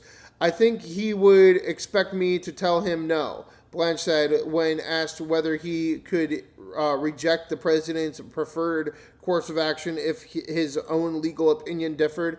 Blanche rejected the idea that the president personally dictates the prosecution, but on Meet the Press, he declined to pledge that the Justice Department would always act independently of the White House. NPR, is there a summer COVID-19 surge this year? Yep, it's ramping up again. COVID-19 cases are rising again across the United States and as the country enters another summer surge. According to infectious disease experts, the increase is most pronounced in South and West, but cases are also climbing in the Northeast and Midwest. Health officials said the latest wave appears less severe than previous surges, with fewer hospitalizations and deaths. Experts attribute that trend to growing immunity from prior infections and vaccinations. Wait, you mean natural immunity? You mean, let me read that again, guys. Experts attribute that, this is from the NPR, experts attribute the trend to growing immunity from prior infection. You mean natural immunity? You mean natural immunity? The thing that you said it won't help, it won't do anything. We can't wait for it. Can't do that. Also vaccines, right? Also vaccines, though. Still, doctors warn that COVID remains a serious threat for some groups, including older adults, infants, and people with weakened immune systems. While many infections now cause only a week or two of illness, the virus can still lead to severe disease and death. And Tommy John, MLB pitcher and namesake of revolutionary elbow surgery, dies at 83. Former MLB pitcher Tommy John, who is best known as the namesake of the pioneering elbow surgery that extended his career, passed away Saturday at the age of 83, according to a statement from the New York Yankees. In 1974, John underwent ulnar collateral ligament reconstruction surgery, as it's medically known. The operation is a grafting procedure in which doctors take tendons from another part of the body, the forearm, hamstring, hip, or knee, and replace the medial ligament in the elbow with the grafting portion. 2 holes are drilled into the patient's arms and elbows, and the replacement ligaments is woven between the 2 holes. After the experiment procedure, John missed the entire 1975 season before returning to the big leagues and pitching all the way through the 1989 season. The left-hander made 700 career starts, with 382 of those coming after his 1974 surgery. All right, back to the news, guys. I think this is the governor of Kentucky, if I believe correctly.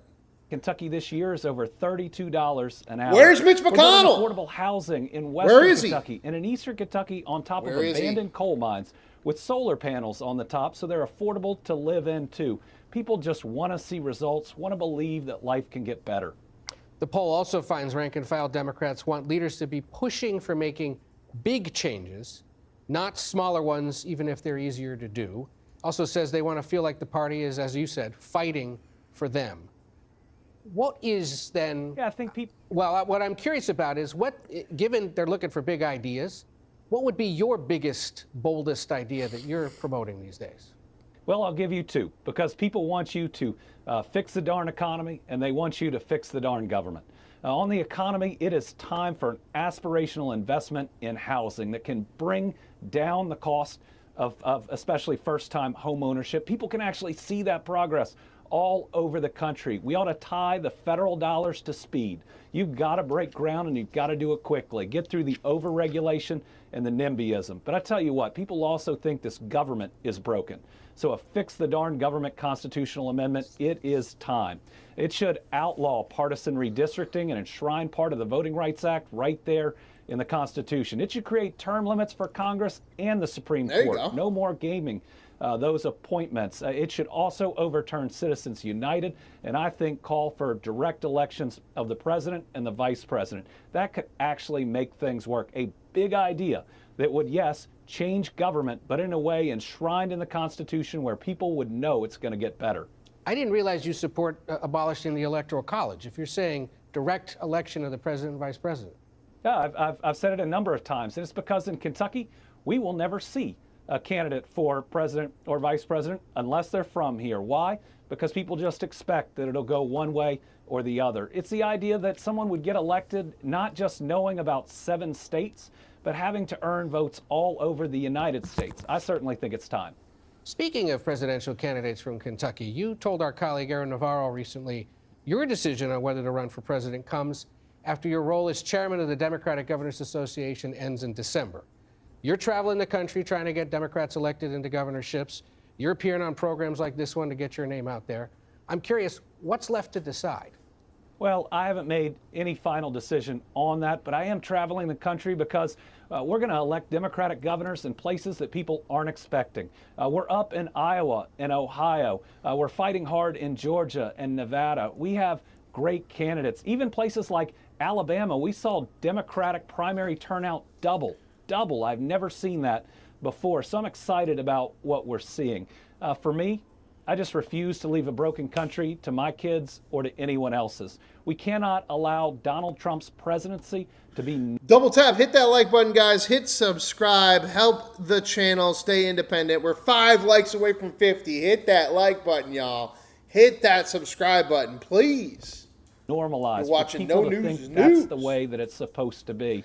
And whatever my role is moving forward, I just want to make sure that we can bring this country back together and then get results for the American people. The 2 biggest challenges we face are the level of division and the belief that the American dream is no longer real. We've got to make sure we address them both. The Democratic Party on Saturday officially set its 2028 presidential primary calendar.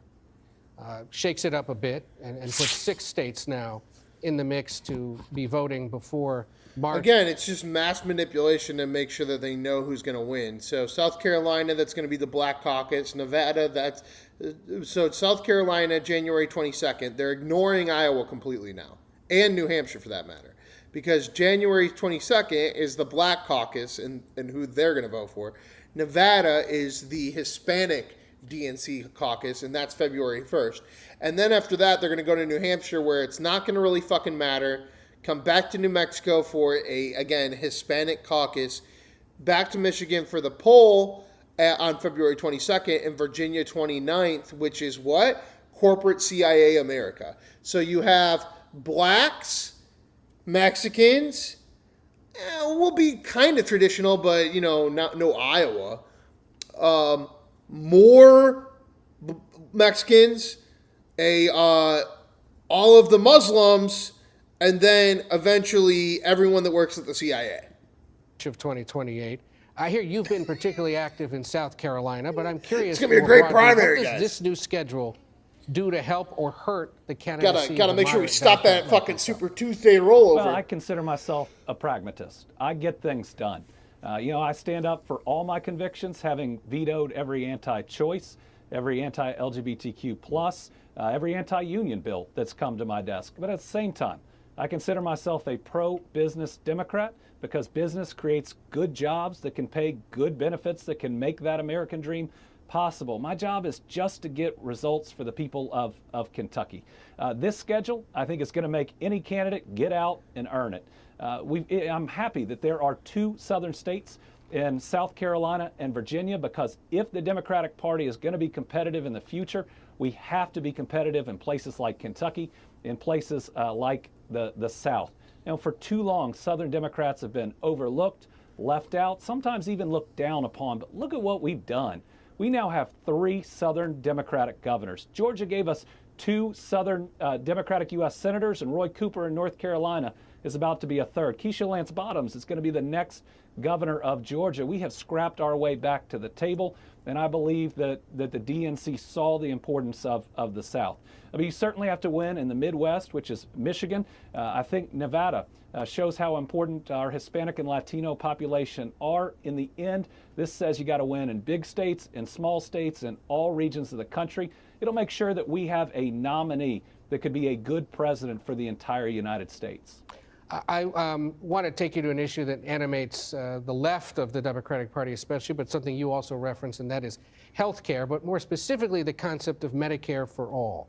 Back in 2019, you suggested that can mean 100 different things in 100 different ways, and that ultimately in your state, every Kentuckian needs access to affordable, accessible health care, and I believe the private sector often provides that type of health care.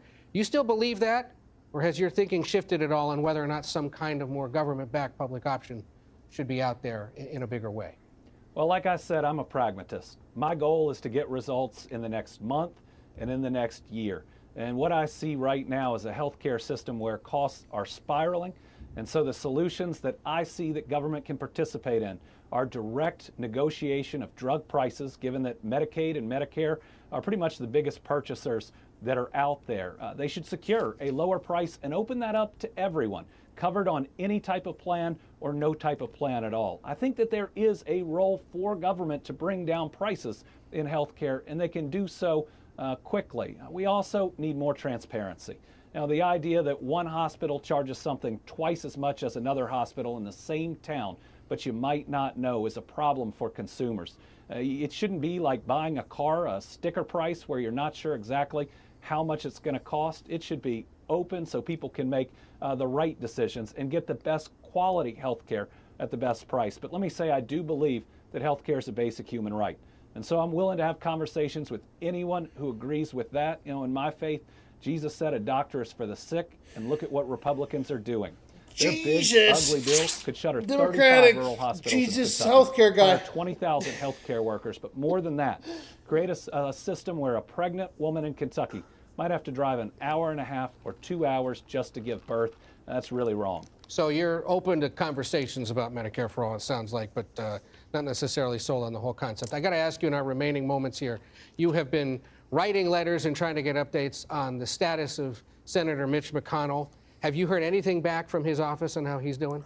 I've heard absolutely nothing back from Mitch McConnell. And while I do hope that he is getting better, I've known him my entire life. I wish him no harm. I actually wish him good health. Solid His question. boss are the people of Kentucky. And this is why the Senate, the Republican-controlled Senate feels so broken. They feel like they're not accountable to anyone. All he needs to do is call into this show for 2 minutes, or Fox News for 2 minutes, or do a video for 2 minutes to the people he's supposed to serve. But you know what? He absolutely refuses to do it. And then John Thune, as the leader of the Senate, you've got a duty to make sure all of your senators have the capacity to serve. And what is he saying? Not my job. That's not surprising. I totally agree with this guy right now and stand up to a president that is running. Why are you trying to cut him off? He's finally saying something good. Well, we'll take a call from Senator McConnell if you'd like to make it. We appreciate you being here this morning. Sounds like you're thinking about running for president for sure. Governor Andy Beshear of Kentucky, thanks again.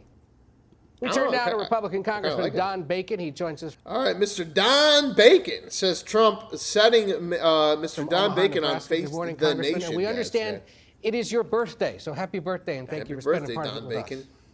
Good morning to you, and yeah, I'm 9 years old and dog years, so that makes me feel better. Okay, well, if you could do the math, you'll figure that out, but we appreciate you being here. I want to start this morning with something the president had to say on Friday about the state of the economy and the state of the war with Iran. Take a listen.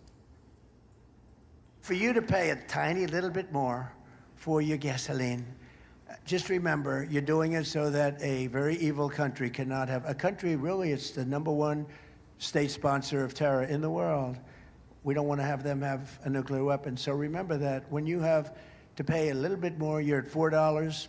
It's okay. I mean, it's I'll never apologize. I did the right thing. I know you're not running for re-election this fall, Congressman, but in the context of the midterm elections, is the president's justifications for gas prices across the country helpful to Republicans on the ballot this fall? Well, I think here, and in the tape you just played, he was being honest. And I think he was setting maybe false expectations in the previous months during the initial parts of this campaign with Iran, saying we're going to get a deal tomorrow, we're going to get a deal tomorrow, and not. This is going to be a longer-term fight, and I think he needed to set appropriate and honest expectations here. Iran has killed about 1,000 Americans. It has been the world's leading exporter of terror. In fact, 600 Americans were killed in Iraq from primarily those very dangerous roadside bombs that Iran made and sent to all the terrorists in Iraq. And I just think it was important for him to level with the American people. This is going to be a tough fight, and we cannot allow Iran to have a nuclear weapon. I don't think we should allow Iran to kill 1,000 Americans. This should probably have been done a long time ago. Yeah. But I think he started out this whole war with, this is going to be an easy fight. We're going to be done here. It's going to take a month, 2 months. Okay, we're going to get a deal tomorrow. And I think that those false expectations hurt him, and it's hurt the favorability of what we're trying to do here. But do you get a sense he feels the pain of Americans, the economic pain? He doesn't communicate it well. As you mentioned, he makes light of the affordability question, and we do have an affordability problem.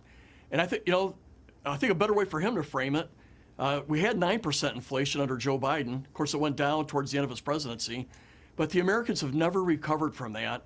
And once again, inflation is slightly higher than wages. Yeah. So I think most Americans are feeling the pain at the grocery store and the gas. So I think it's better just to acknowledge, hey, this is a problem. And we got to work towards getting wages climbing faster than inflation. But one of the ways we could do that is to change his tariff policy. Tariffs have hurt inflation. It's not only just the war with Iran and gas. Tariffs have also had an impact here. And I would encourage the president to review the tariff policy. Global tariffs, it ends up being a tax on consumers, and we're paying more because of it. Well, the fate of the USS Abraham Lincoln has been in the news in recent days. It is now expected to return to port after a more than 9-month deployment amid concerns about living conditions aboard the vessel. The president was also asked about this on Friday. Take a listen to this, what he said. No. Not nearly long enough. Not nearly long enough the deployment has been, he said. Was the president wrong to be dismissive about the concerns aboard the USS Abraham Lincoln? I think so, Ed. It would have been better to acknowledge, hey, long deployments are hard. I did 1 year in Iraq. I had three other deployments to Iraq or the area that were shorter. But when I was in Iraq for a year, there were Marines and soldiers there for 18 months. So I think it's better to acknowledge, hey, this is hard on the families. It's hard on the service members. Thank them for being willing to defend our country and doing these 10-month deployments if you're on an aircraft carrier. I think that would have been a much more better way of addressing this issue. It is hard on families. We should acknowledge that. But we've done it for previous wars and deployments, and we'll have to do so in the future. I think that's a better way to phrase it. The USS George Washington is now headed in to that region as the Lincoln comes back or heads to port. Do you think there needs to be some kind of congressional investigation or review of the last 9 months and what was going on aboard that carrier? Now, we should have oversight. We should bring in the Secretary of the Navy or the commander, the service chief of the Navy, and have them explain to us the truth on that. But I served on an aircraft carrier as an Air Force guy during my 30 years in the Air Force. And we had some of these incidences when I was on the carrier. This was back in 1996 when we weren't at war. We were doing the southern no-fly zone for Iraq. We were trying to deter Iran, but we had a couple members jump overboard and commit suicide while I was on that deployment. So these incidences, they're terrible, they're sad, but it has happened previously, and unfortunately, likely in the future as well. You know, we're about 5.5 months into the war, and earlier this month you argued Iran believes they can drag the president along. Looking at the battlefield as it currently stands, has the U.S. lost its advantage in this war? We still have the advantage, but we have to be patient. And I think that was the point I was trying to make when I said that Iran was dragging the president. When Iran hears the president say, we're going to get a deal today, we're going to get a deal tomorrow, they want a deal, Iran doesn't think that way. What they were hearing was weakness. The president should say less, keep the pressure on. This blockade is crippling to Iran, and we need to keep that blockade ironclad, not let a single ship enter or leave the ports out of Iran. Their economy is in tatters. The leadership there is struggling. Keep the pressure on and say less. That would be my advice to the president. And how do you assess the Defense Secretary, Pete Hegseth's performance during all this? Well, I think he's following the wishes of the president. I do have concerns that the president said he was not aware that we had a shortage of weapons like cruise missiles and Patriots. That's not a good thing. I think that's the number one issue. We've conducted these operations, and it appears, though there's been a lack of transparency, I think we'll get some transparency when we go back to the Washington, D.C. here on the 31st of August. But there's a big concern for many of us that when you have a shortage of Patriots, shortage of cruise missiles and other weapons, that this has not been managed well, and the fact that the president claims he did not know. So that's a concern. Real quick, in our new CBS News poll, more registered voters describe the Republican Party as extreme more than anything else, 58%. You're one of the few mainstream moderates left in the House Republican Conference. Like I said, you're retiring and not running for re-election this year. But what do you think Republican leaders could do to meaningfully tack the party back to the center and reverse those numbers? Well, I became a Republican when I was 13 years old, when Ronald Reagan ran in 1976. He lost to Gerald Ford, but he won 4 years later. His philosophy, I believe, is still popular. I've pushed back in a few areas. Republicans have never supported tariffs since World War II, and suddenly we're the party of tariffs. It is not working, I don't think, in the Midwest.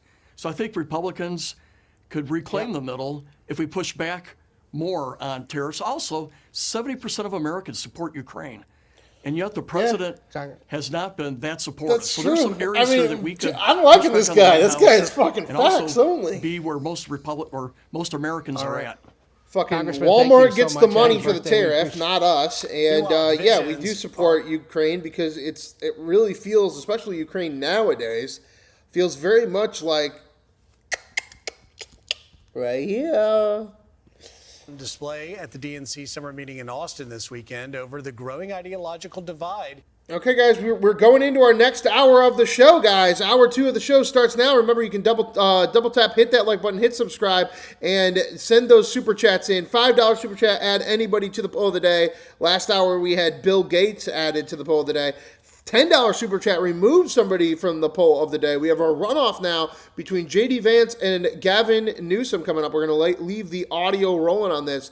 Hour 2 starts now. With the far left and its push to abolish ICE, anti-Israel agenda, and that's just a few of the issues. We must abolish ICE. It is a cruel, rogue agency. New Mexico is a border state. We understand the importance of protecting our border from drugs and cartels. Israel has committed a genocide in Gaza, and we should have the courage to say so. As a Zionist committed to Israel, while appalled by the continuing war crimes of Netanyahu. I want to hear any more DFL, DSA, moderate, I want to hear the word Democrat. Democrats also finalizing their 2028 primary calendar, moving more racially diverse states to the front. To start with South Carolina. Fox News contributor and former GOP Congressman Jason Chaffetz joins us now. Great to see you, Jason. Glad to be here. Especially in studio. Obviously, if you look at the map, you look at history, this should be a huge banner year for Democrats. And it may still be, but they have serious divisions that they're dealing with right now. Yeah, they keep calling it a big tent, but ever since Nancy Pelosi left, she raised the most money. She kept them in line. She gave out the committee assignments. When she left, the whole thing just totally fell apart. And the DSA, the Democrats, Socialists, these people, they're crazy. This is absolute crazy down what they're Let's talk about the money because it's important. Yeah. The gap between how much the RNC has versus the DNC is enormous. Well, this goes back to Kamala Harris. What is it? $1.2+ billion was flushed down the drain. They got nothing for that. They blew through the money. If you're a Democrat, a mainstream Democrat, why would you give to these people? Why would you empower people that aren't even Democrats? I mean, Bernie Sanders, he may caucus with the Democrats, but he's not an actual Democrat. AOC, is that who you're going to give your money to? Well, the public is saying, no, we're not going to do that. Now, the NGOs, they're doing it. Outside money's coming in.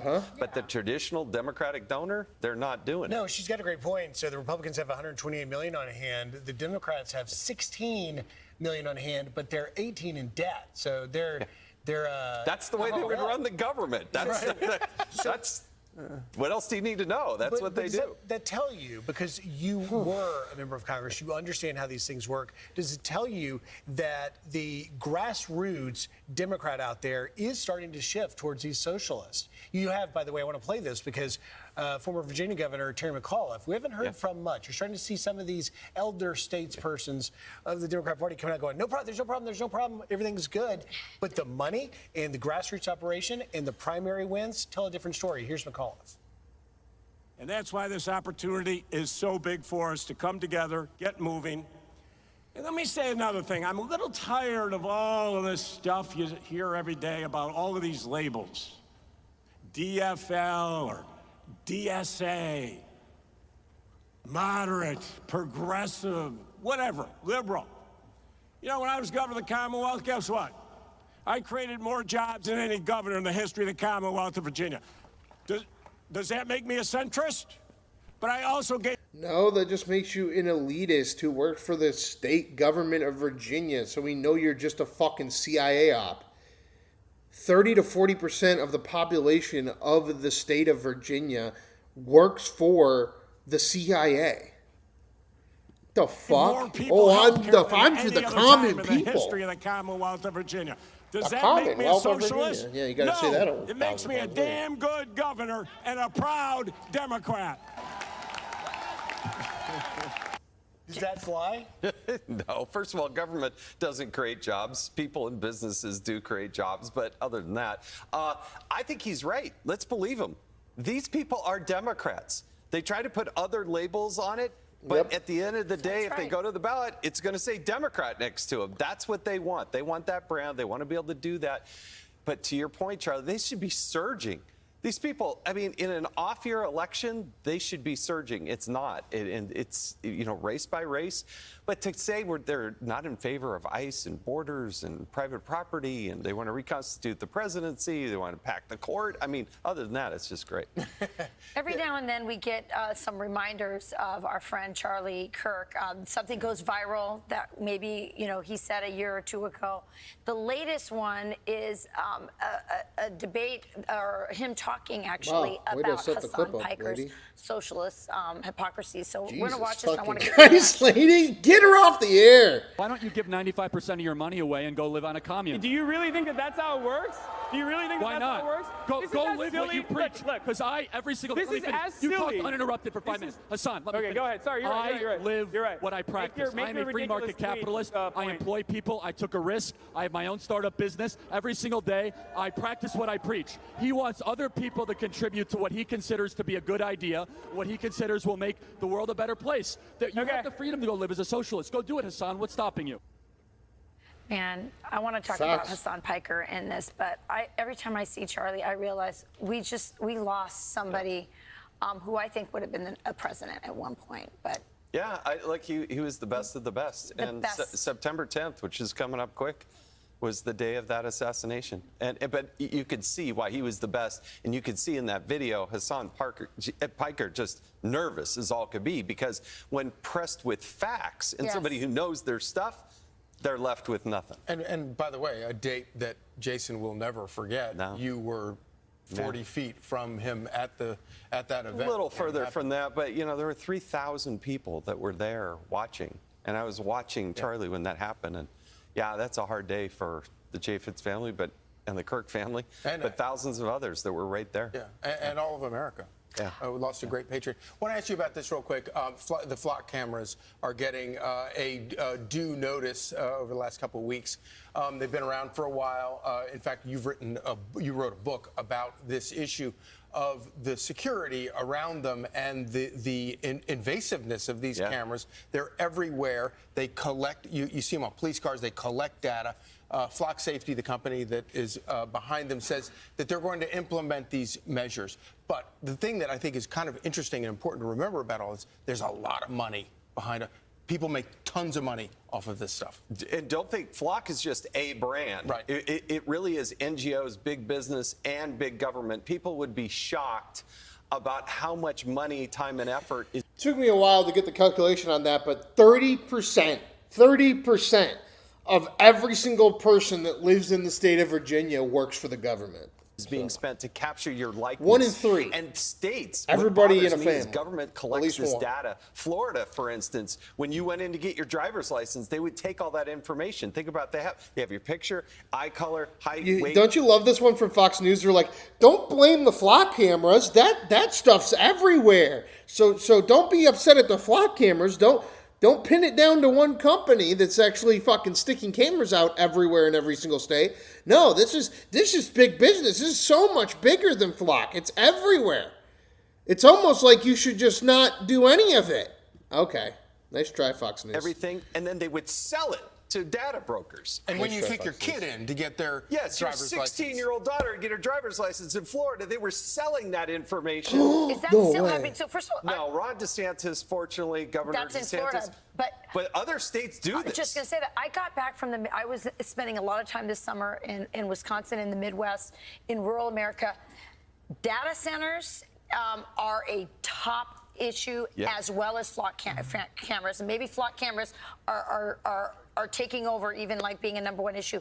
So these guys don't even know. They're so fucking retarded. There was a giant protest of flock cameras in Minnesota, and that's why they're all talking about this, because they woke up this morning and they looked at their fucking X accounts and they went, how the fuck is this going on? That's why. Because this was happening. That's why Fox News is like, oh, well, Flock's an interesting thing. Like, it's because of this. We're here. We're protesting peaceful against the flock cameras. He's pretty known about this. His name's No More and there's not a single person that's against it. Right and you're never going to get us to be against it. Everyone in And the same thing with the data center. Just for fun, you know fuck what I mean? your data center. Come on, Go look at all fuck these your people. camera until you give me a fucking check. I'm not fucking doing this. No. And I'm so fucking happy people are doing We need to tear them all down. Goddamn get rid right. of them. Every single fucking one of them. I have been, yeah. How many have you got so far? Like 36-ish. I think they're an invasion of privacy. I think they're against our freedoms. I think they're, they're I'm causing a surprised lot Fox more News harm wasn't than they saying are the liberals were solving out anything. to protest. Mass surveillance. I've heard some officers use it against their ex, like Facts are stalking facts, people. bro. Also That is arrested more than just liberals. That is everyone in the entire fucking world. Computers work for you? Nah, they restricted us everywhere. Oh, they shut off their fucking live because scooters? they don't like money. They cut them. Don't want their money. But it's all good. We still made it work. We had some Wow. walkers. We had personal bikes, personal scooters. We Yeah, good. and that's part of the problem, guys. Is this that all literally good they love, take these peaceful, scooters we that have they a pay bunch of for in the city diversity, and then they different cut them off ages, on them because they and we're don't all like just what having they're doing. Crazy. And that's why Fox News is grifting right now, being like, oh, I woke up this morning and it looks like people care about the data center. Shut the fuck up. That state Jewish governments News and police Network. want this down. I don't Damn, agree with bro. it, but okay, I see why they. But what? But what do? We gotta build the data center somewhere. We gotta put the camera up somewhere for the safety. What do we do to beat the Chinese? We have to do. No. Answer is no. Fuck you. No. What are these companies doing with all? They sell it to the data brokers. The data brokers then can compare it to everything online. There are companies out there that capture billions and billions of. They scrape all your social media. They scrape everything out there. Then they combine that. They create a profile. I believe you, as an American, have a right to anonymity. You should be able to go out into the public. Let me quickly take the devil's advocate, which is in the case of Florida. It was the flock camera system that was able to catch Ryan Ruth. So it appears it does serve some sort of law enforcement benefit. But what you also find is, for instance, in Utah, we had one city where it was by the hundreds of thousands of times law enforcement was scraping that data, trying to figure things out. When you catch a kidnapper or something or a bank robber, everybody says, yeah, that's great. But you cannot live your life right now. And what's going on with AI, if you look at what Meta is doing with the Ray-Ban glasses, if you were to walk down the street and you're just an average Charlie and somebody would be able to see your face, AI can tell you exactly all your background, who you are, where you live. I hate it this. Is creepy. I hate it. Every little town and city. Yeah, I hate it. Also, we got to build those data centers to fucking fight the Chinese. America should be fighting. Also, those flock cameras, they do help stop criminals. This is so un-American, so unconstitutional. Fox News don't know what to fucking do on this one. Anyone who chooses security over freedom will have neither. Deserves neither. This is so un-American. I don't want to live in a digital prison It's been happening, surveillance state. and it is happening. But we got to beat the Chinese, remember? What they collect and what they sell. Right. That's what's crazy about it. I hate it. Thank you. All right. Next up. Democrat congressional. So here we go. This one right now, Fox News is going to put this guy on the air. I don't know how long we're going to actually watch him, but this is the Democrat running for Congress in Florida. Why are they putting him up? Because they want to make sure that the non-AIPAC, non-Jew funded Republicans in Florida during the primary, like Fishback, make sure that they lose. So Andy Fine is a sitting House rep who is a guy who wears a yarmulke all fucking day and takes billions of dollars from AIPAC and funnels them right into Israel. And that man has a 98% chance of winning his primary.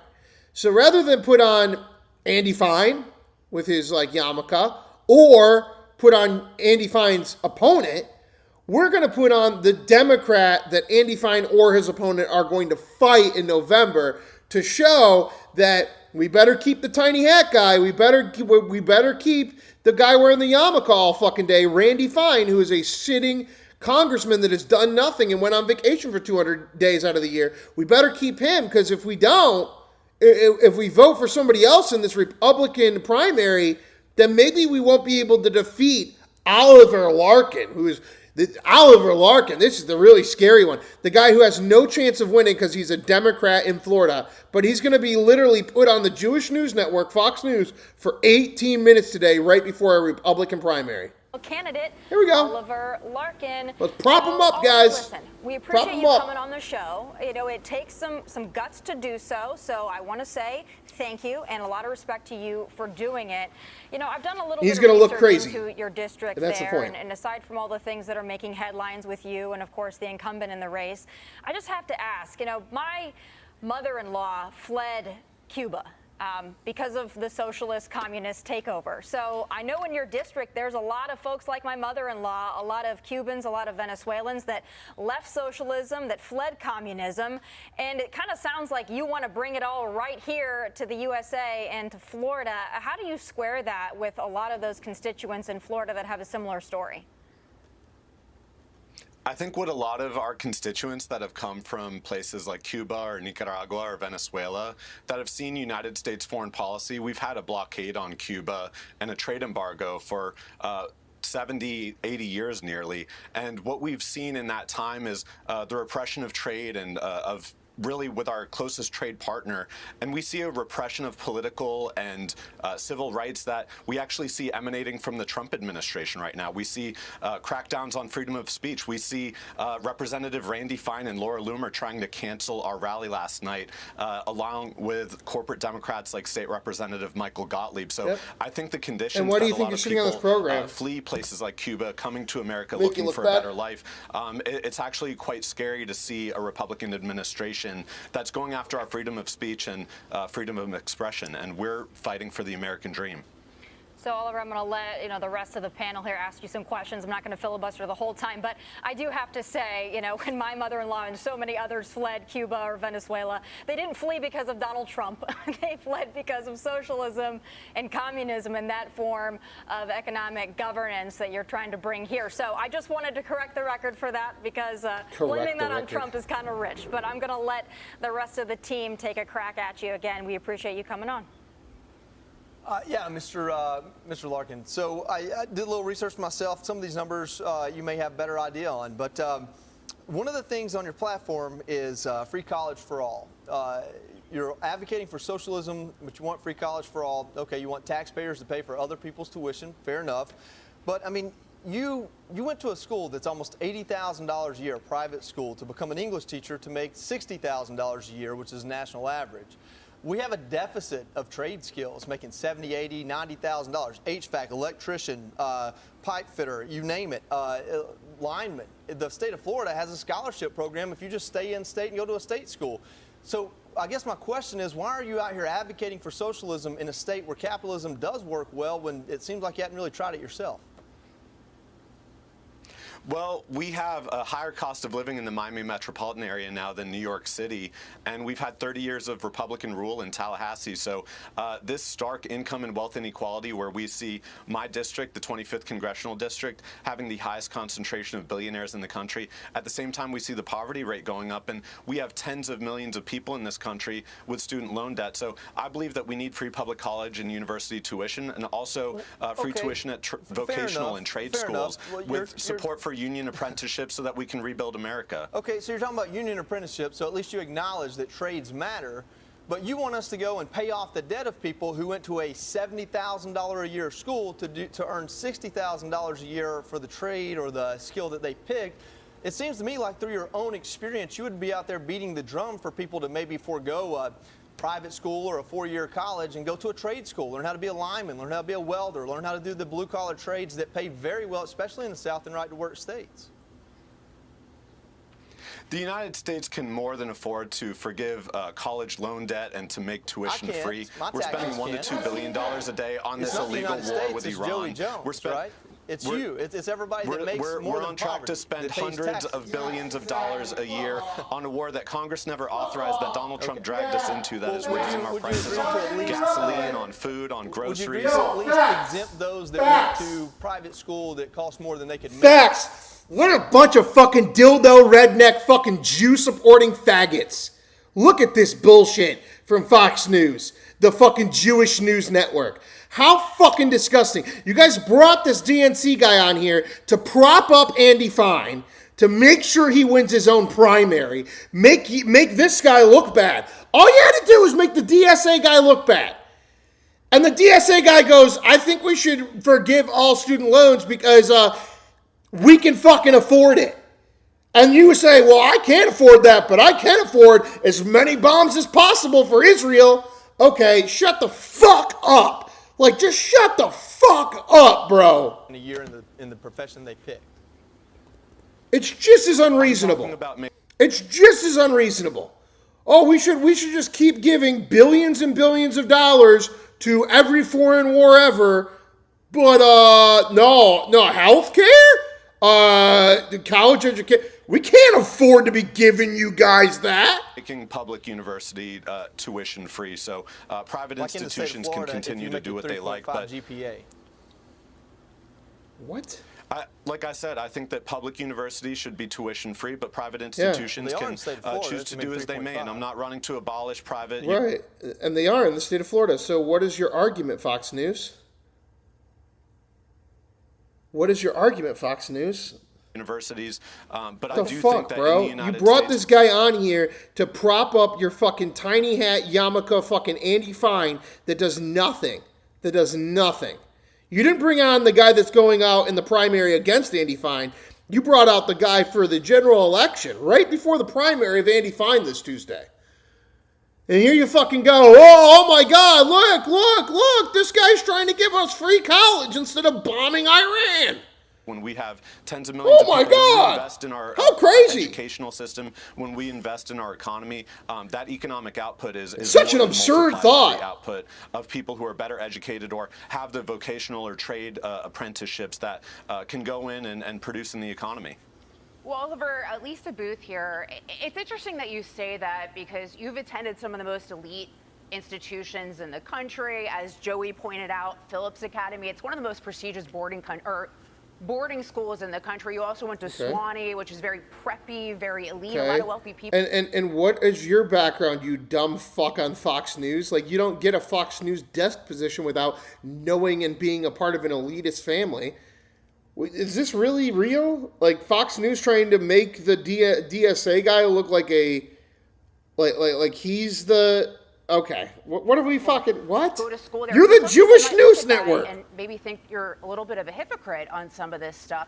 But I've got to ask you, why do you think you're entitled to other people's money?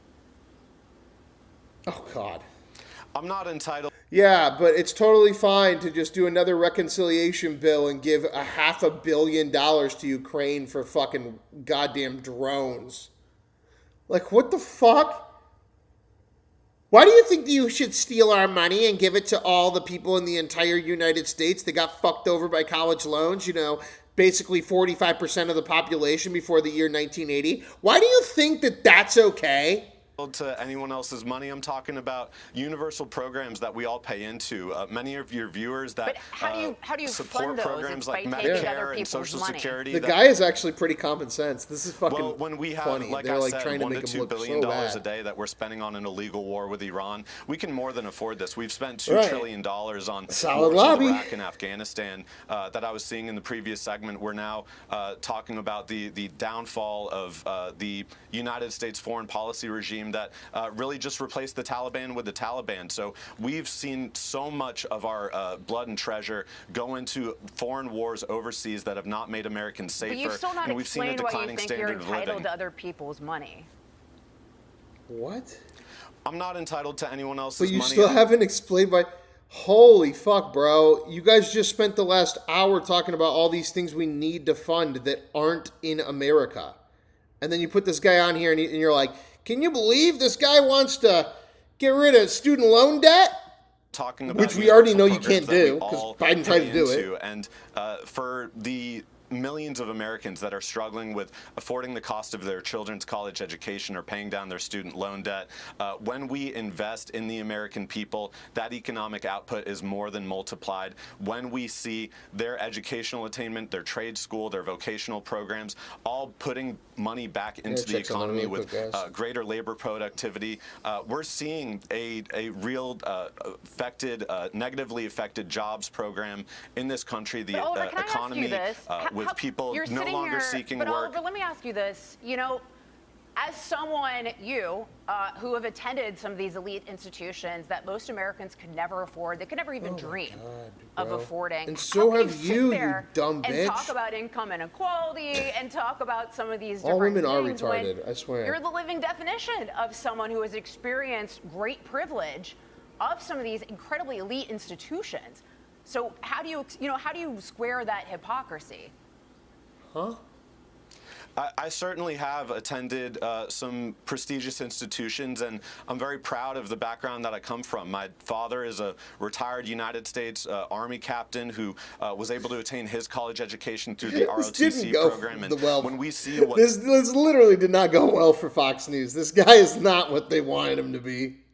The United States military service was able to provide for my family to climb out of the lower middle class and really attain a level of economic achievement in this country to be able to invest in their children. I'm very proud of my background, and I'm going to stand by it. And I believe that the motto of Phillips Exeter Academy of non sibi, not for oneself, is something that I'm putting back into public service and seeing that we do not need to just restrict the highest levels of educational attainment to private institutions in this country, that we can invest in public education so that we can all stand to benefit from the really robust educational infrastructure that I enjoyed growing up. I want to see every single American be able to enjoy that same thing, and I think most of the viewers would also want their children or their grandchildren.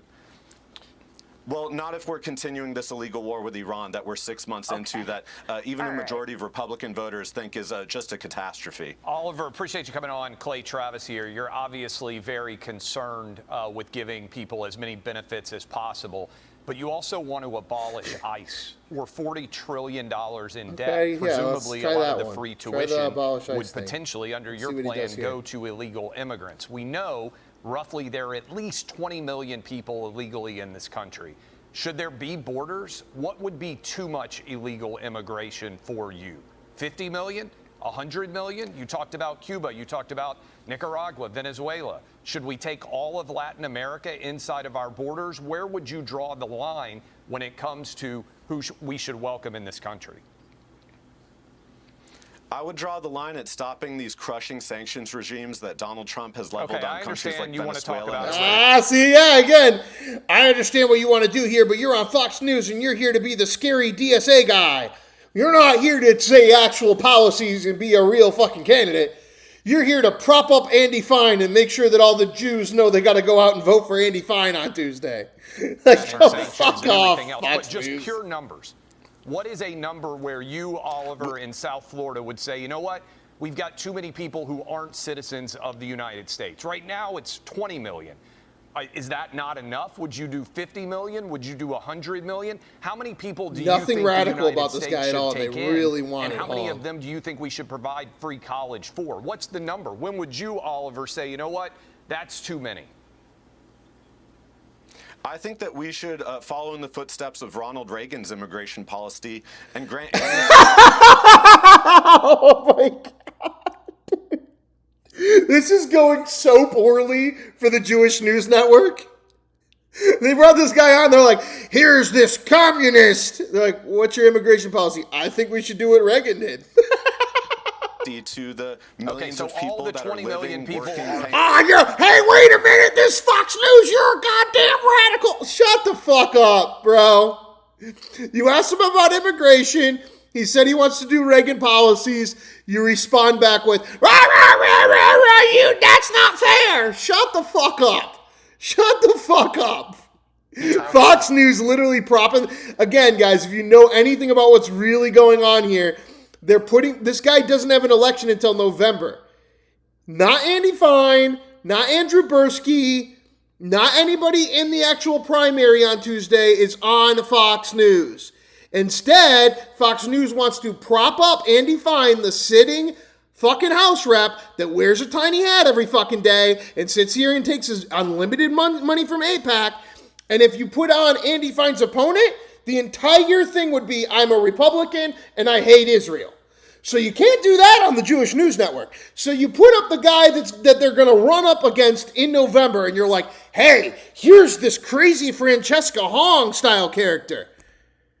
The guy's from Miami. Your first thing is, well, you're a rich elitist.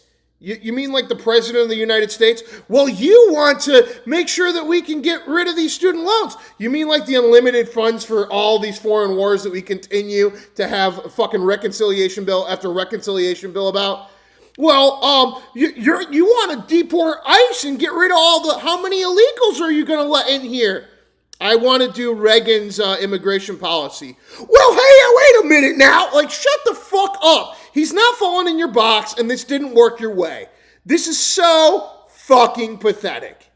So you're going to give 20 million currently in America illegal citizenship. You lost, Fox News. You lost so big. Millions of more people to so come you're into gonna let America. all the illegals everywhere. When is the number that you, Oliver Larkin, would say, hey, there are too many illegals wait a coming minute, in this you country? said, hey, wait a minute. What about ICE? You said ICE. You said you wanted to get rid of ICE.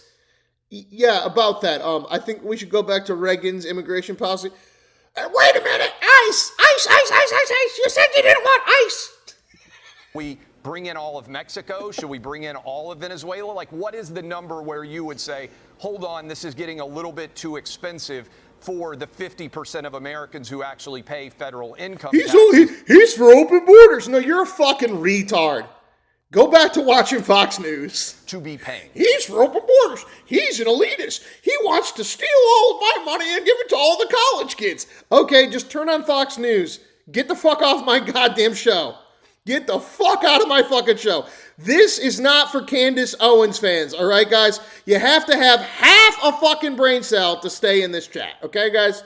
Just a half a fucking brain cell. Otherwise, turn on your Fox News, turn on your fucking Ian conspiracy theory about Candace Owens and how all the Jews are killing Charlie Kirk, even though fucking Charlie Kirk was literally a Manchurian candidate in 2015 for Israel. But go on. Fucking idiots today, I swear. He wants open borders, though he doesn't say that. I don't expect we're going to see much more immigration from Mexico when Mexico's stop? President Claudia Sheinbaum Why is would they raising stop the if they minimum can wage become and citizens? increasing home ownership. But you think they're not even letting him talk because they're not letting him lobby his actual opinions. They're like, we shouldn't have we shouldn't build more border wall. And it's like, he's like, well, I don't think we have an immigration problem with Mexico since Claudia Sheinbaum, the president, is raising the minimum wage there that's going to outpace us in the United States. And instead of even letting him get that sentence out on the Jewish fucking news network, they're like, wait, this was paid for by Andy Fine. You're trying to destroy the wall. Pay for the tiny hats. Another election one for AIPAC. Like, what the fuck are we doing?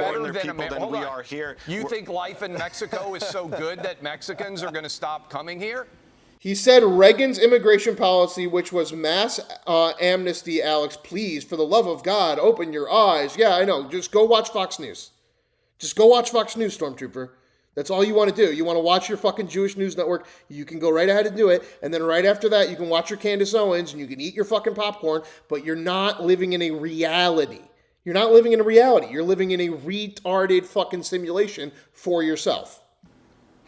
That's what I'm saying. Because again, this man is trying to state his policies as someone running. They're inviting him on the network. And then every time he opens his mouth, they have to interrupt him and clarify that his stance isn't actually his stance. Go fuck off if you don't understand what the fuck is going on.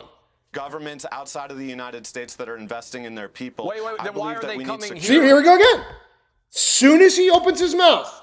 Well, wait, actually, we gotta fucking make sure that you actually are doing this because Tiny Hat Andy Fine needs to win for AIPAC on Tuesday. Fuck off. Orders that we have safe immigration because Donald Vote Andy Schichter. Don't worry about Oliver Larkin or whatever the fuck this Democrat is. He's never going to win in Florida anyway. They're trying to prop him out and make him look like Francesca Hong when he isn't. He's from Florida. And the only reason they're doing any of this is so that you won't vote for Andy Kushner. Vote for Andy Kushner. He's against Andy Fine, and Andy Fine has done nothing but take AIPAC money. But AIPAC is going to make sure that Fox News gets their little, oh no, guys, you got to vote for the fat ass Andy Fine. You got to vote for the fattest, most obese fucking yarmulke wearing fucking House rep ever. You have to. Or the big evil Oliver somebody might come here and do something Democrat or something. It's Florida. It was never going to happen. But it's also like they don't even want him to say his own rhetoric because his own rhetoric isn't what they wanted it to be. If he came in here and he started talking like Francesca Hong, they would have been like, all right, see you later. But instead, they're like, actually, like it's fuck in the off. United States, why are people getting on floating rafts and risking their lives to get here if those countries are so well run?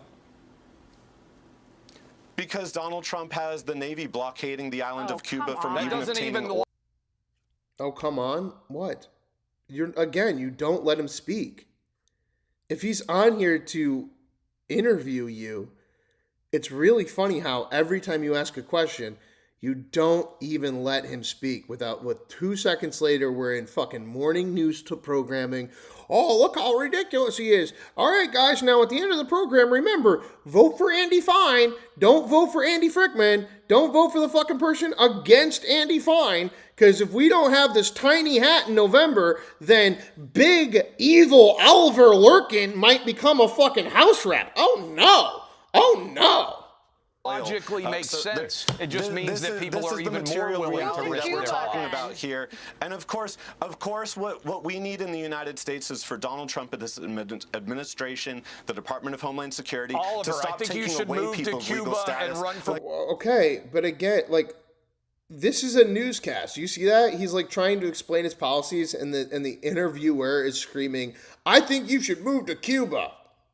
Okay, Jewish News Network, thanks for the fucking opportunity. President there and see how your campaign goes, because you might be more welcome TPS holders from Well, I really like that he's at least getting this platform, and I would like to hear him. I would like you guys, you fucking white Jewish fucks, to shut the fuck up on your Jewish News Network and let this guy speak, since you wanted to put him on the fucking air. You wanted to put him on the air. He's so evil, let him talk. If he's Francesca Hong, let him talk. Because if you let him talk like Francesca Hong, I guarantee you, he'd talk himself into a circle. Doesn't seem like he's talking himself into a circle. Seems like you guys don't want to let him answer a fucking question. Oh, he's just like Hong. Okay. In Florida, that Donald Trump and Kristi Noem are ripping away their legal status. You made a really strong argument on behalf of the Socialist Party. We'll continue to discuss. Wow. Zero responses. Yeah, thanks for having me on. Exactly. Like, I got to cut him off now. We appreciate you being a good sport. Absolutely. We appreciate you coming on, because that's what the free exchange of ideas does. And I think that you've made whatever your The Jewish News Network, everybody. Jesus fucking Christ. All right, let's go to now Democratic Socialist candidate Chris Rabb on Face the Nation, an actual news program that's going to actually let somebody talk. They don't interview people just to get Randy Fine reelected. Wait a minute, don't fucking say things that aren't against Randy Fine. We turned out a Pennsylvania State Representative, Chris Rabb, is this the real Alex Wagner? Yes, it is. Nominee in the 3rd District of Pennsylvania. That includes parts of Philadelphia. He is also a member of the Democratic Socialists of America. Representative, you're not congressman yet, but Representative, thank you for being here this morning. We appreciate it. Nope.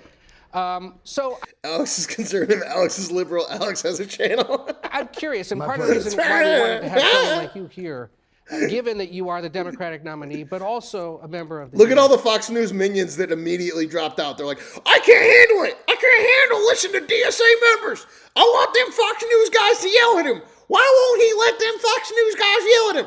Because it's literally to just put fish back on the back burner. It's literally to just funnel more money into AIPAC.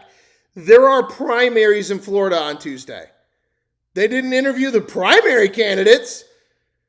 They interviewed the man that's going to run in November to make sure you know how bad and scary he is, so that you got to make sure the yarmulke guy wins his seat again. Okay. What is a voter getting from a Democrat and a member of the DSA like you that they aren't necessarily getting from a Democrat like Kentucky Governor Andy Beshear, who we had on earlier? That's a great question. I listened to that segment, and it seems like we have a lot in common. We're against corruption. We want to fight for working people. We believe that healthcare is a human right. These are things that we want: increased wages. I support a living wage for all. So I think we have a lot more in common than people. I don't trust them. Those fucking glasses are weird. Those glasses are fucking weird, bro. Who told you that was a good idea? Who told this man that was a good idea? Some weird fucking glasses, my guy.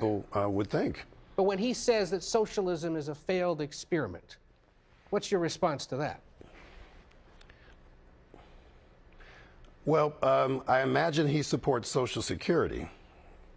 In a purely capitalistic free market system, we would have no Social Security. We would have no Medicare. We would have no Medicaid.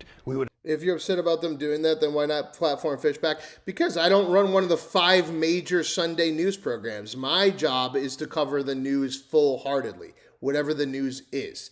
The news is being given to you, and those are the 5 networks that are giving it to you. And guess what? Fox News ain't interviewing Fishback. They're interviewing DSA member from Miami. He's a rich elitist, and he wants to go back to amnesty for all and open borders. Don't answer a question. Vote for Tiny Hat Andy Fine. See you later. Have no public education.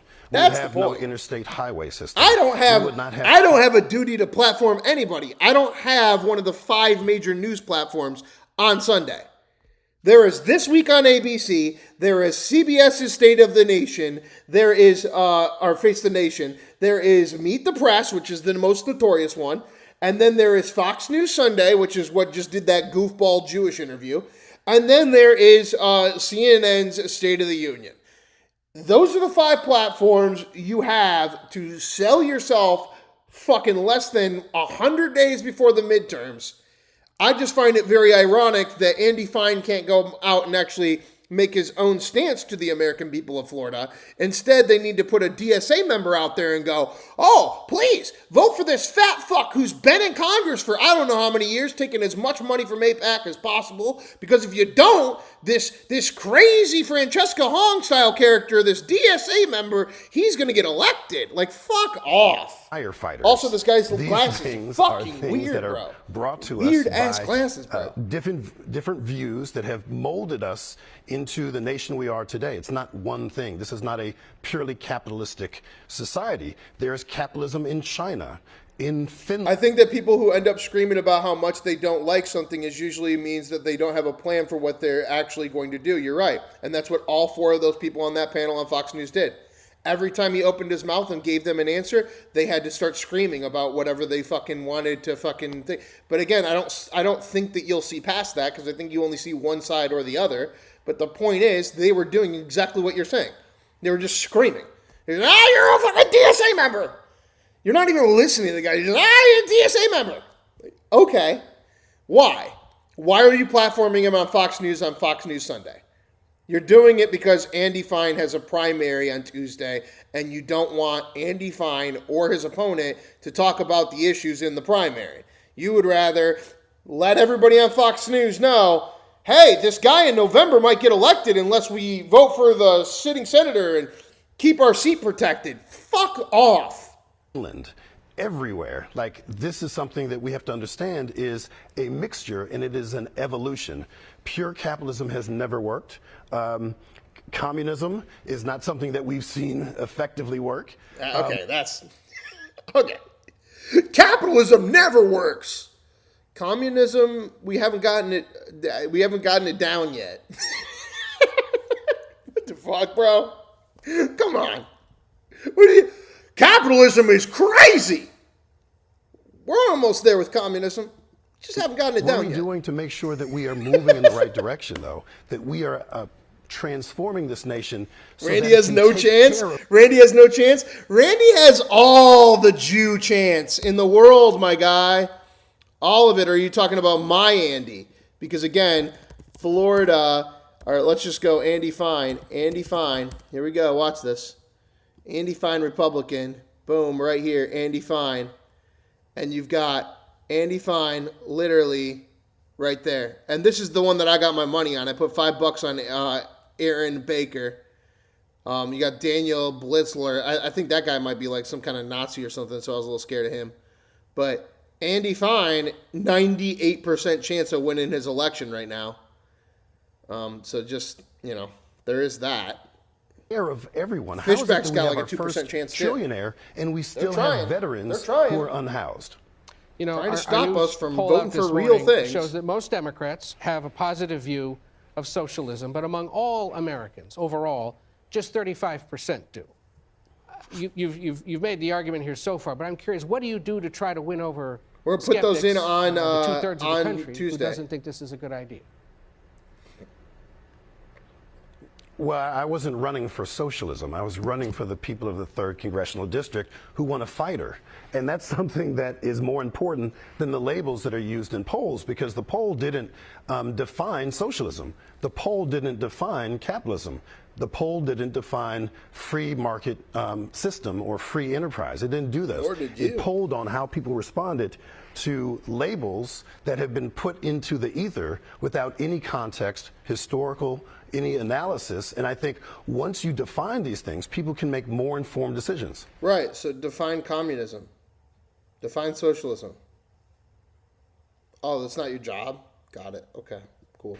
You are running in what is the most Democratic district. Don't ask him that question. Don't ask him to define it. 40% Democratic advantage.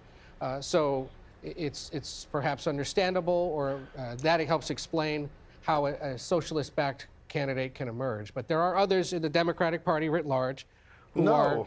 I have to push back, Ed. Why is that? I got to push back. You can't conflate Democratic Performance Index with people who support a Democratic Socialist. I ran for months, long before anyone mentioned that I was a member of the Democratic Socialists of America. I didn't run for socialism. I ran for the people. Just because... Okay, I mean, I'm starting to get over the red glasses, but again, the whole capitalism's never worked, but communism's about there. That's a little weird. And now you're trying to tell me that you don't like labels? That's even weirder. People are more likely to vote for Democrats does not mean that they are inherently more inclined to support this ideology or the other. It just showed that in my district, in my race for the Democratic primary, that I came out 14 points ahead in a 4-person race because I was a fighter and I talked about issues that mattered, and socialism did not come up. Okay, and actually our poll... Wow, and again, you just got done telling us that nobody knows what the fuck socialism or communism or capitalism is. You got to define it first, right? This warning shows that Democratic voters overall are looking for fighters, or people who are certainly promising to do so. I do want to play, however, something that former ambassador, former Chicago Mayor Rahm Emanuel said this morning on Sunday morning in conversation with our colleague Robert Costa regarding the DSA isn't Democrats, and we'll see you in November. Okay, yeah, all right. Rahm Emanuel, guys. Remember the TV show Entourage? Well, Rahm Emanuel's brother is Ari in Entourage. Rahm Emanuel's brother, Ari Emanuel, literally owns the media.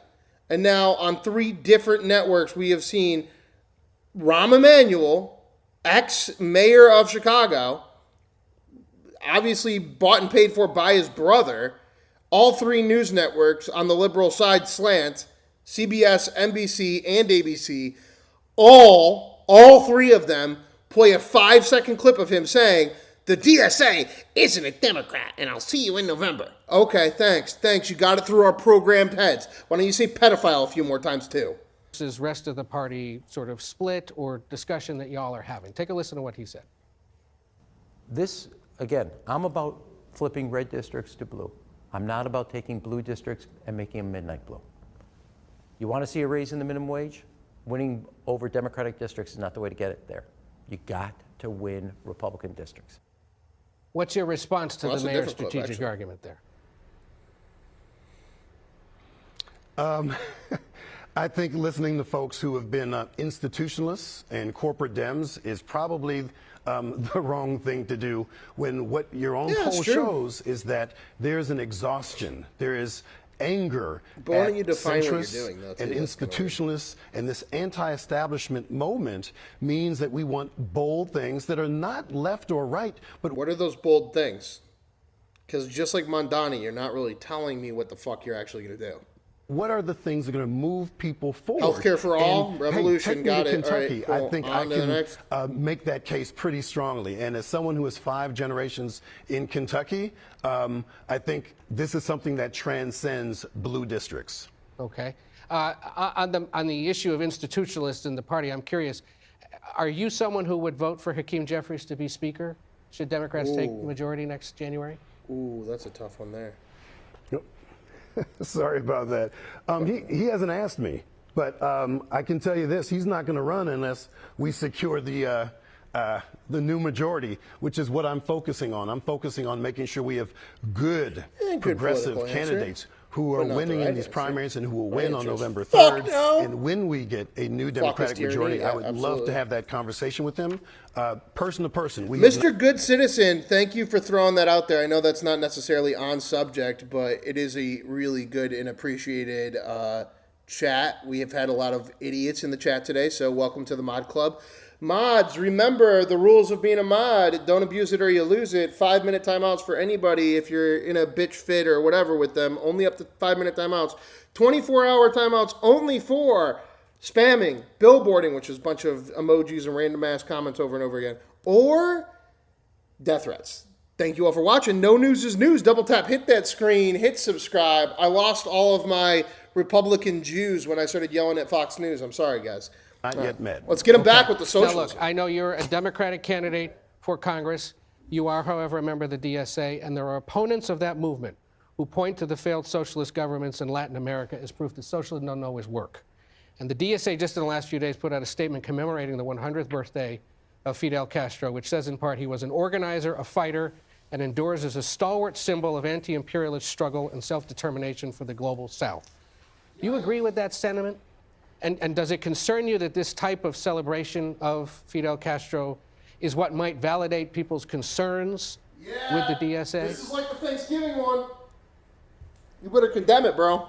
I am not concerned with yeah, you are. You should be. You should be. You just turned yourself into Francesca Hong. You just turned yourself into Francesca Hong, everybody. Oh, my God. This guy ain't going to win an election. Like, you can push the bounds and say, oh, healthcare revolution, all this bullshit. The second you really start pressing anti-American values, you're fucking gone. You're done. You're toast. You can't fucking sit here and tell me that I don't get Thanksgiving. You can't sit here and say, oh, I don't really care. Everybody should celebrate Fidel Castro. Nope. You're going to lose. Unless you're in California, you're going to lose. And everybody's like, why did this one lose and the other one didn't? Why did the guy in Florida that was saying the Reagan stuff and pissing off all the Republicans somehow win? And then this bald fucking Francesca Hong lost.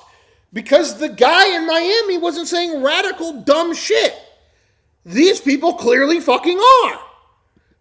It's true, this organization. I'm interested in finding what we have in common. I'm interested in knowing, can you condemn Fidel Castro's birthday celebration? Please? And if not, get the fuck off the fucking American TV, please. The fuck you think you're doing? We can move this country forward based on bold policies, which that poll suggests people I are support wanting, Castro. irrespective Okay, of political ideology Bro's or not winning in generation. Pennsylvania, that's the for other sure. thing I want to mention, too, is, and this is something that I hear centrist and establishment players talk about, is, well, if we want to reach these people who are outside of, blue districts, how about we actually focus on those folks who live in highly populated blue districts who don't show up because they're so exhausted and disaffected with the Democratic Party? If we reach those folks who are inclined to vote for the Democrats, but don't because we're not fighting for them, we have a far more likely That's chance today's of show. winning That's what today's than show reaching should out be to folks who called. under no circumstances would consider folks who embrace values like healthcare is a human right or housing is a human right. So embrace the values of Fidel Castro. It was a very easy question, my guy. They said, can you condemn Fidel Castro's birthday celebration? And you turned that into, we shouldn't focus on Republicans. They're racist. We should make sure that everybody in Pennsylvania votes. Huh? Or not having a trillionaire class. There's some people who are not going to. Now we're into the trillionaires, guys. Now we're into the trillionaire class. Okay. But many people we can. Not even worried about the billionaires anymore. Now we're worried about the trillionaires now. It's not about left or right. It's about moving whole communities forward in the most. Nah, it's about celebrating Fidel Castro's 100th birthday. Y'all are fucking nuts. You're going to lose. Ways. I knew there was something wrong with his red glasses. I knew it. Other folks in other countries. I knew there's something wrong with his red glasses. I hope we're all anti-imperialist. I hope we're all anti-fascist. I don't think these are particularly controversial. Bro just like pseudo-supported it. Then just have the balls to support it. I could have actually went with that a lot more. This whole he just pseudo-support. We should all be anti-imperialist. Then just say, I love Fidel Castro and I am going home and I'm going to buy a fucking birthday cake at Whole Foods through capitalism and blow out the candles. Just say it. Just say, me and Hassan Piker are going to go and shock our fucking dogs and get off on it sexually while we celebrate Fidel Castro's birthday. Just say it. Just say it. You know that's what you want to do with your weird, freaky red glasses. Fucking weirdo. We'll leave it there. You are a big part of the debate. We'll leave it there. Yeah, we'll leave it there. That's what I do too. We'll leave it there.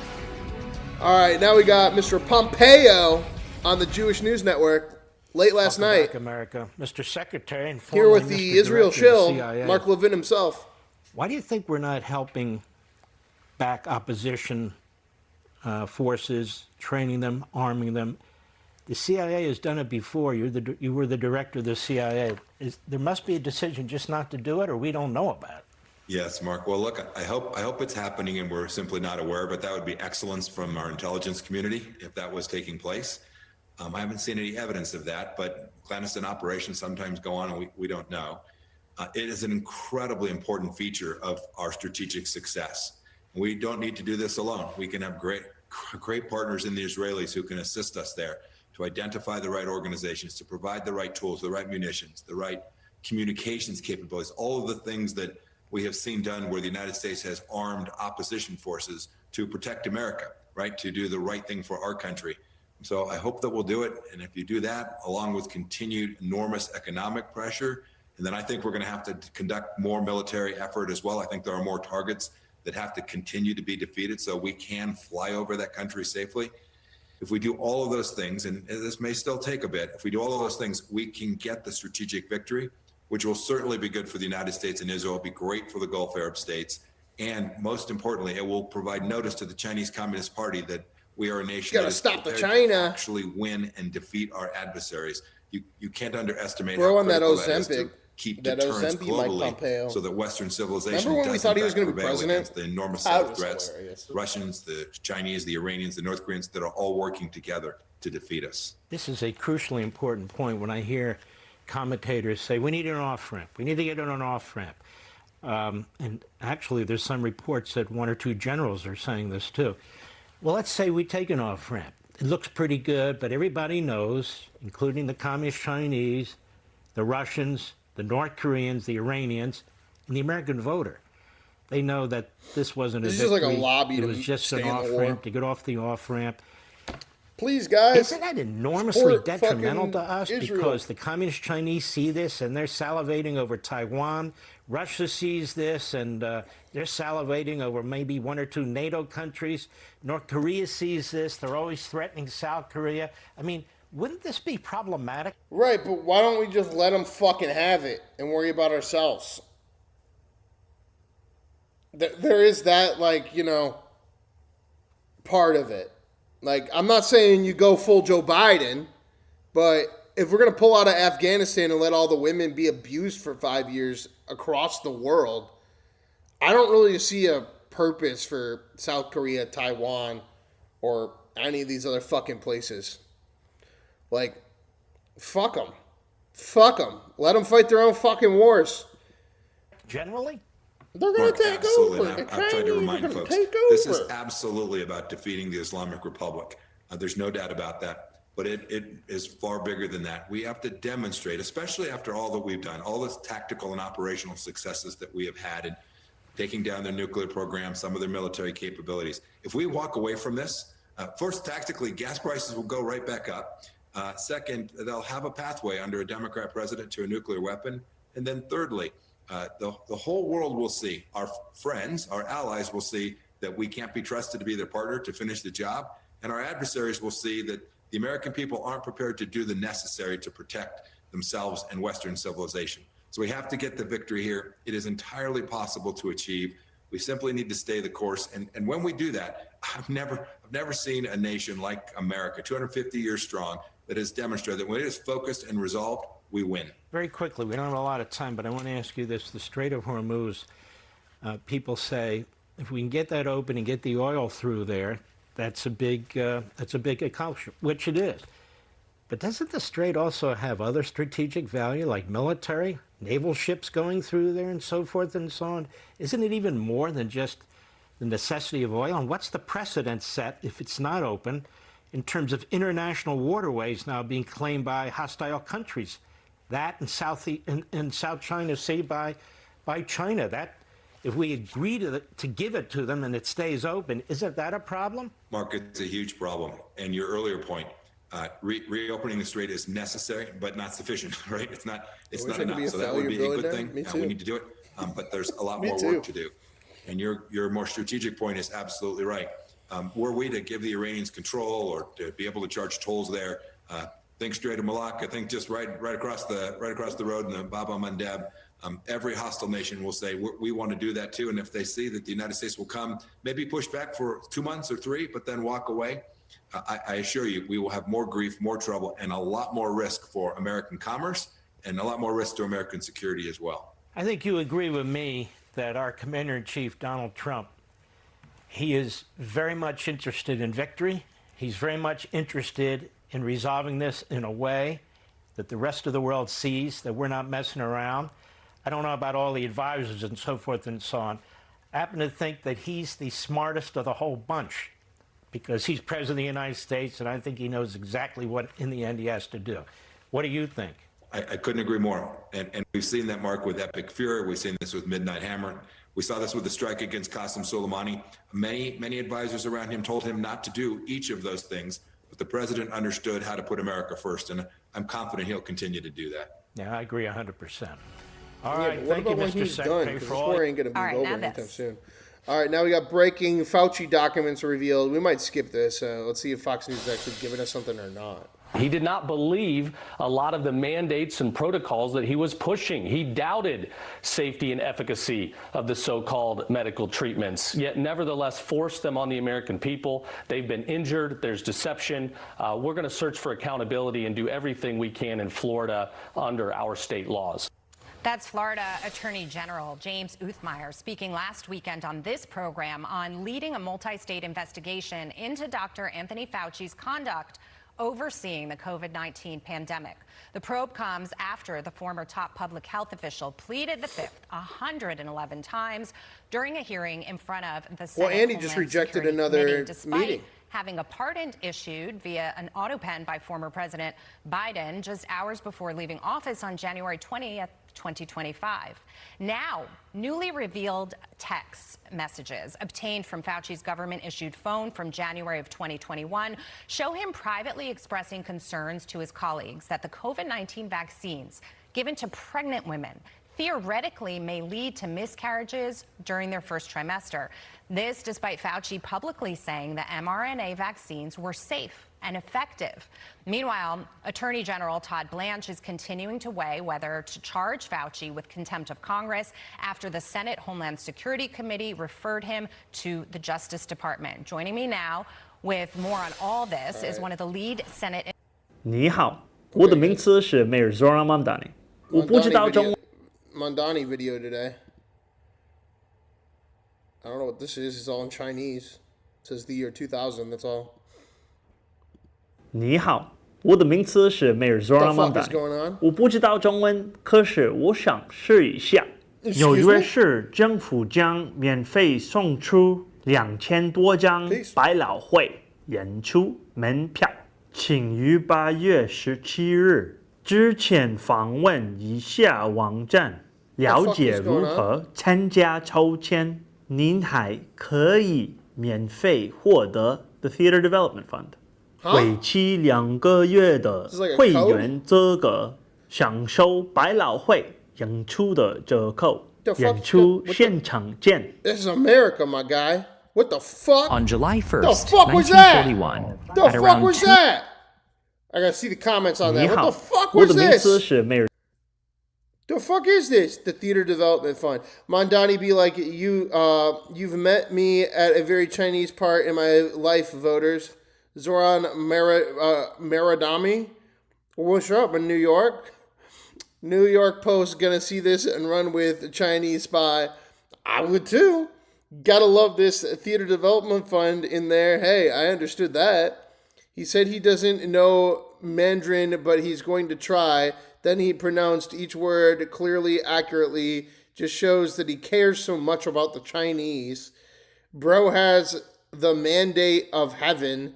Speak a little Chinese, Zohran. Hassan is going to lose his mind over this. I thought this was the shitpost. It's actually him speaking in Chinese mode. What the fuck? Just watch this one more time. This dropped how many hours ago? This got 130,000 views. This is 6 hours ago, like from his official office. There's no American version of this statement, by the way. 你好，我的名字是梅尔 Zohran Mamdani 我不知道中文，可是我想试一下。纽约市政府将免费送出2000多张百老汇演出门票，请于8月17日之前访问以下网站，了解如何参加抽签。您还可以免费获得 Theater Development Fund 为期2个月的会员资格，享受百老汇演出的折扣。演出现场见。Is this like part of like the oh look he speaks in code and so now he's going to speak in Chinese code? I'm very confused. What does it say in the description? We're giving away 2,000 free free Broadway tickets in New York City high schools. Enter the lottery now. What the fuck? Why is it in Chinese, bro? Why the fuck why you fucking Chinese, bro? Told you. Communists are coming. Communists are coming, and that's the Chinese, bro. And I am Alex R. Wagner, and this is No News is News! And I'm your host, and this has been fucking cool Sunday. We lost some people. Lost some people when I started yelling at them about their fucking Fox News. They're like, fine, I'll go watch Fox News. That's fine. I don't care. I'm supporting communism now. I don't like you, Alex. Have a fucking nice day, bro. Is there any other news going on? 2 goats tried to board a city bus in Portland. Left. Everybody gets hit. Fuck. Left. Everybody gets. Hold on. I just want to. New York Times, the goats belong to a family that lives less than 2 blocks from the bus stop and are named Billy the Kid and Billy the Goat. Londra Anderson, who identified himself as the owner, said in an interview on Friday, I couldn't believe that they actually went across the busy street and tried to get on a bus. All that, Anderson said. Anderson, 48, a rapper who also goes by the name Copperlock, said his children... He has 4 sons, sometimes forget to close the gate of the goat enclosure. A neighbor brought the goats back to their home the same day. Anderson said, noting that he had since installed a lock and provided a fence. Anderson said the family acquired the goats about 3 months ago after moving to the property at the suggestion of a friend, who told him they would feed on plentiful blackberries from sticker bushes on the property. Yo, the goats are attending the buses in New York, y'all. or Portland, I guess. So still, goats in America, guys. Check your Fox News for more updates. But the goats have arrived. The goats have arrived. The goats have arrived. No news is news. All right, guys. Today, J.D. Vance wins his 83rd. So he will be retired again tomorrow. I will see you all tomorrow for more No News is News. Let me double check. Let's see what that Trump schedule got on that thing, right?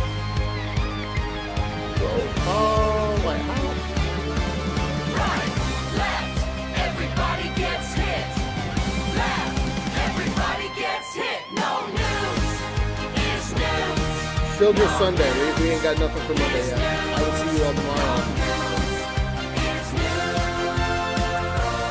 JD retired again, and tomorrow. Welcome to No News is News.